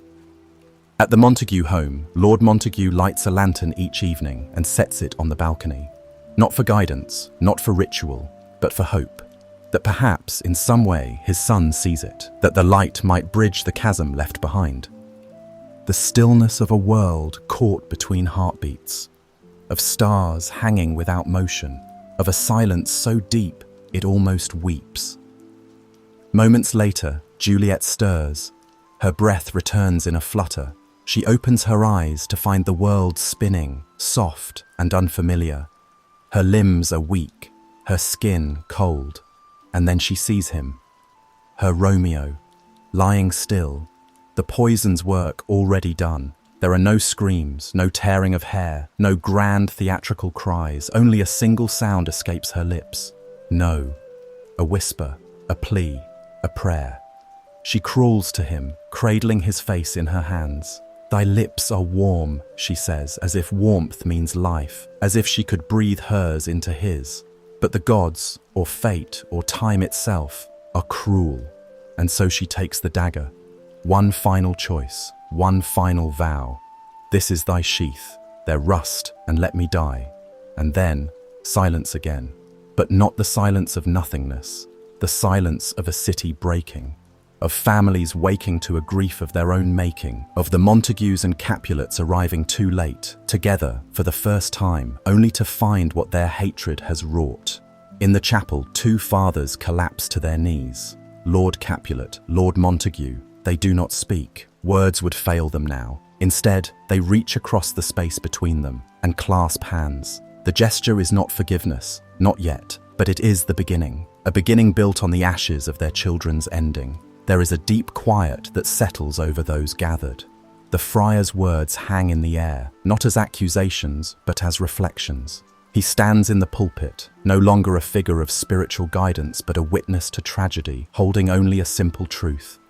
Let no man say again that love is the danger. It is the silence around it that brings ruin. And slowly, hearts begin to shift.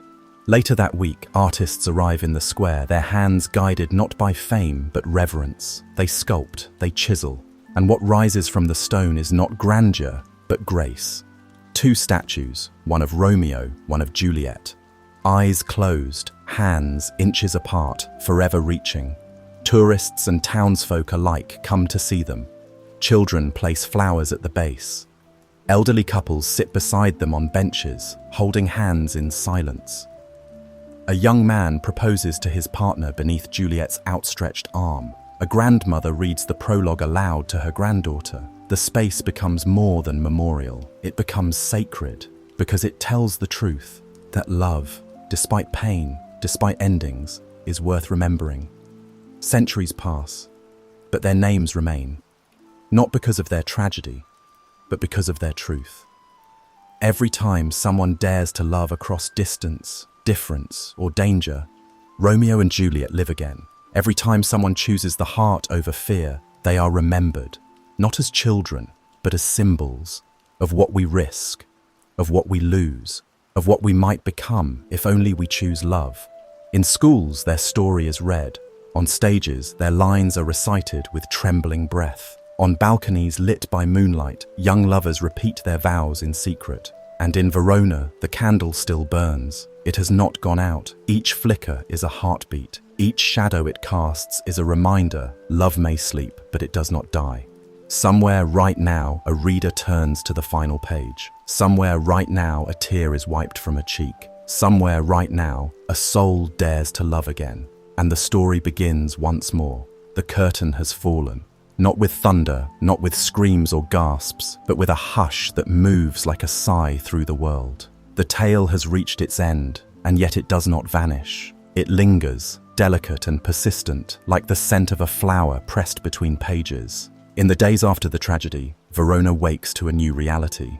Shops open, horses clatter along stone roads, bells toll softly in the cathedral tower.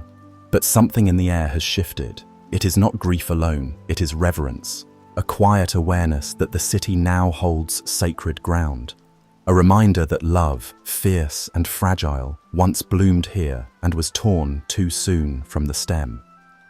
At the Capulet estate, the once bustling hallways echo with silence. Lady Capulet stands by Juliet's bedchamber, her hands grazing the satin sheets her daughter once slept upon. She does not cry. She has done that already. What remains is reflection, the kind that doesn't fade with sunrise. In her solitude, she finds her voice again, whispering lullabies to the walls as though they could carry them to Juliet beyond the veil. At the Montague home, Lord Montague lights a lantern each evening and sets it on the balcony. Not for guidance, not for ritual, but for hope. That perhaps, in some way, his son sees it, that the light might bridge the chasm left behind. And in the church where Friar Lawrence still walks, he tends to the garden where herbs and petals bloom. He no longer picks them. He simply kneels, letting the wind stir their scent around him, as if to say, the world is still turning. Healing begins with gentleness. Beyond Verona, the tale spreads. Travelers carry the story across mountains and rivers. Poets translate it into verses. Sculptors shape its memory into marble. And musicians compose haunting sonatas that echo through candlelit halls. Romeo and Juliet become more than characters. They become archetypes, symbols of what the heart endures. In Florence, a painter named Elira creates a mural titled The Last Embrace. It features two hands, one golden, one pale, reaching across a chasm of stars. Crowds gather, some in silence, some in tears. A boy whispers to his sister, "That's how it felt when Mother died." And in that moment, art becomes remembrance. In Paris, a playwright pens The Lovers of the Wall, inspired not by tragedy, but by the unseen moments between Romeo and Juliet, the stolen glances, the whispered jokes, the quiet awe of finding someone who sees you. The play becomes a triumph, not because it reimagines the ending, but because it honors the beginning. And in London, a small candle shop begins selling wax figures of Verona's lovers, each embedded with a pressed violet. They name them Echoes of Juliet and Ashes of Romeo. They sell out within a week. Back in Verona, a museum opens, not of artifacts, not of relics, but of stories. Visitors walk through rooms filled with love letters from centuries past, many unsigned, many unfinished. In one corner, a wall invites guests to write their own messages and leave them behind. The notes are humble, raw, and achingly human. I miss you more than I know how to say.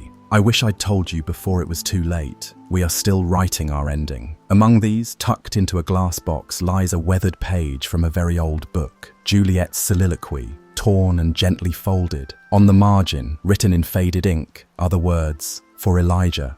I understand now. No one knows who left it, but it remains. Proof that love, even lost, still teaches." Teachers now use Romeo and Juliet to open conversations about forgiveness, about courage, about the price of silence. In one classroom, a student stands up after the final reading and says, "Maybe if they'd just waited one more day." The teacher nods and replies, "Maybe, but love doesn't always wait. That's why we must listen, speak, act while we can." And so, the lesson continues. In a far-off place where Verona is just a name on a map, a young girl lies awake in bed. She has just finished reading the play. Her lamp is dim, her blanket warm, but her mind is alight with questions. Why did they die? Why didn't someone stop it? What if love could have saved them? She does not have all the answers, but she does something powerful. She gets up, takes out her notebook, and begins to write. A story, not about death, but about love that dares. Love that fights, love that stays. And in that quiet room, a new tale is born. Because Romeo and Juliet is not the end, it is the seed. And now, dear listener, we arrive together at the final page. But let us not rush, let us breathe, slowly, gently. This story deserves it. For Romeo and Juliet, though ended in ink and verse, lingers with us, not as a tragedy frozen in time, but as a living echo. What happens after the ending? When the stage grows quiet and the actors bow one last time. When the audience rises and walks into the cool night, carrying with them the weight of a love that bloomed too brightly. Perhaps we turn the tale over in our minds again and again, looking not just for answers, but for pieces of ourselves. In the days after Verona has fallen quiet, its streets recover. The stones, once witness to secret meetings and brawls and confessions of love, grow warm beneath the sun again. New stories begin, even as old ones settle into memory. A merchant's daughter writes poetry in the margins of old ledgers. A stonemason hums to himself as he carves initials into the railing of a bridge. A child picks a violet from a garden once watched over by Friar Lawrence and leaves it beside the chapel gate. Time does not forget, but it does forgive. It softens what was sharp, it blurs what was too vivid, and it teaches us to see with kinder eyes. Juliet is not just a girl who died. She is every person who loved so deeply that the world seemed too small to contain it. Every soul who dared to dream of a life on their own terms. Every voice that whispered in the dark, "I would give anything for one more hour." Romeo is not just a boy who drank poison. He is every spirit that leapt headfirst into passion, who chose love even when reason said no, who believed in something greater than rules, than names, than fear. Together they remind us love is brave, and in being brave, it is sometimes broken, but never wasted.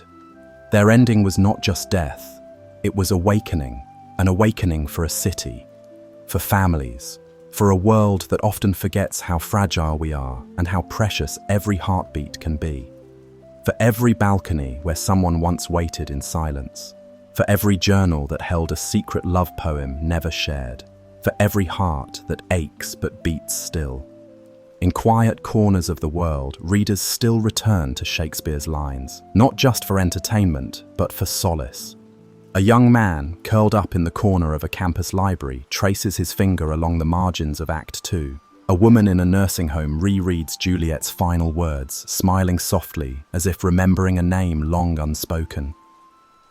A teacher, setting down the book after class, pauses by the window and whispers, "Still, it's beautiful." A couple, sitting beneath a tree in the park, reads each line aloud to each other, slowly, tenderly.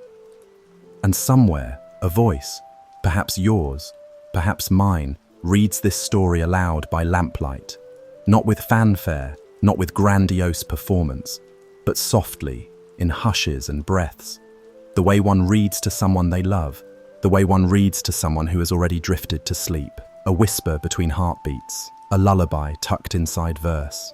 If we have learned anything together on this long and gentle journey, dear listener, it is this. Stories do not end, they evolve. They are passed from hand to hand, heart to heart. They transform with each telling. They bend to new times, new tongues, and new wounds. And yet they remain, because stories, real stories, contain something eternal, just like love. Before we part, I ask you to think of someone you loved or love still, someone who made your world feel warmer, brighter, fuller. Perhaps they're beside you now, perhaps they're far away, perhaps they're only in memory, but hold them close, even for a moment. Because Romeo and Juliet were not the first to love, and they won't be the last. And maybe, just maybe, their tale reminds us all to say the words we've held back, to write the letter, to make the call, to choose love before it becomes too late, to recognize beauty in the fleeting, to say yes to the impossible, to forgive while the moment is still ours to give. As we close the book tonight, let your thoughts settle softly.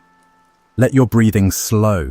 Let your mind drift gently into dreams where balconies are always bathed in moonlight and voices never fade. Let Verona become a city not only of sorrow, but of memory, of courage, of whispered promises beneath a starlit sky. And may you walk with Romeo's hope and rest with Juliet's peace. Thank you truly for sharing this journey. It has been a gift to walk through Verona with you, to whisper with you, to dream with you. Until next time, dear listener, sleep well, and remember, the candle still burns, always. And now, dear listener, we arrive together at the final page. But let us not rush, let us breathe, slowly, gently. This story deserves it. For Romeo and Juliet, though ended in ink and verse, lingers with us, not as a tragedy frozen in time, but as a living echo. What happens after the ending? When the stage grows quiet, and the actors bow one last time. When the audience rises and walks into the cool night, carrying with them the weight of a love that bloomed too brightly. Perhaps we turn the tale over in our minds again and again, looking not just for answers, but for pieces of ourselves. In the days after Verona has fallen quiet, its streets recover. The stones, once witness to secret meetings and brawls and confessions of love, grow warm beneath the sun again. New stories begin, even as old ones settle into memory. A merchant's daughter writes poetry in the margins of old ledgers. A stonemason hums to himself as he carves initials into the railing of a bridge. A child picks a violet from a garden once watched over by Friar Lawrence and leaves it beside the chapel gate. Time does not forget, but it does forgive. It softens what was sharp, it blurs what was too vivid, and it teaches us to see with kinder eyes. Juliet is not just a girl who died. She is every person who loved so deeply that the world seemed too small to contain it. Every soul who dared to dream of a life on their own terms. Every voice that whispered in the dark, "I would give anything for one more hour." Romeo is not just a boy who drank poison. He is every spirit that leapt headfirst into passion, who chose love even when reason said no. Who believed in something greater than rules, than names, than fear. Together they remind us, love is brave, and in being brave it is sometimes broken, but never wasted. Their ending was not just death, it was awakening. An awakening for a city, for families, for a world that often forgets how fragile we are and how precious every heartbeat can be. For every balcony where someone once waited in silence. For every journal that held a secret love poem never shared. For every heart that aches but beats still. In quiet corners of the world, readers still return to Shakespeare's lines, not just for entertainment, but for solace. A young man, curled up in the corner of a campus library, traces his finger along the margins of Act 2. A woman in a nursing home rereads Juliet's final words, smiling softly as if remembering a name long unspoken. A teacher, setting down the book after class, pauses by the window and whispers, "Still, it's beautiful." A couple, sitting beneath a tree in the park, reads each line aloud to each other, slowly, tenderly. And somewhere, a voice, perhaps yours, perhaps mine, reads this story aloud by lamplight, not with fanfare, not with grandiose performance, but softly, in hushes and breaths. The way one reads to someone they love, the way one reads to someone who has already drifted to sleep, a whisper between heartbeats, a lullaby tucked inside verse. If we have learned anything together on this long and gentle journey, dear listener, it is this. Stories do not end, they evolve. They are passed from hand to hand, heart to heart. They transform with each telling. They bend to new times, new tongues, and new wounds. And yet, they remain. Because stories, real stories, contain something eternal, just like love. Before we part, I ask you to think of someone you loved or love still. Someone who made your world feel warmer, brighter, fuller. Perhaps they're beside you now. Perhaps they're far away, perhaps they're only in memory, but hold them close, even for a moment.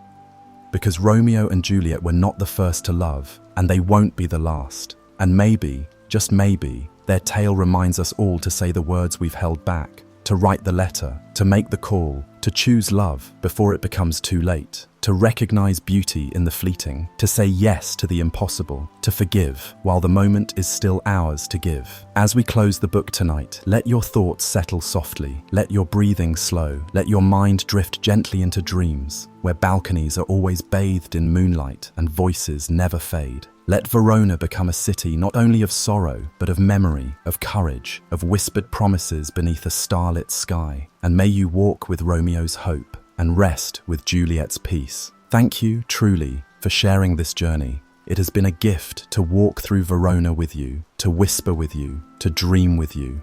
As the candle flickers lower and your eyes begin to close, know that you are not alone. In this quiet hour, you are surrounded by echoes. Echoes of sonnets, of vows, of longing glances and gentle touches. Echoes of Shakespeare's pen, of every reader who wept and wondered, of every soul that found comfort in the rhythm of iambic verse. You are not merely an observer of this tale, you are part of it. Each heartbeat that responded to Romeo's yearning, each breath held during Juliet's farewell, each sigh that escaped your lips when hope seemed lost, you were there, and you carry them forward. Let that be the gift you take from tonight. Not sorrow, but connection. A reminder that love, even when fragile, leaves a mark. That beauty, even when fleeting, is still worth holding. So as you drift into sleep, take with you the candle's glow. Let it illuminate your dreams. Let it remind you always that stories live on, not in pages, but in people. And you, dear listener, are one of them. Until next time, sleep well, and may the story never truly end. Good night.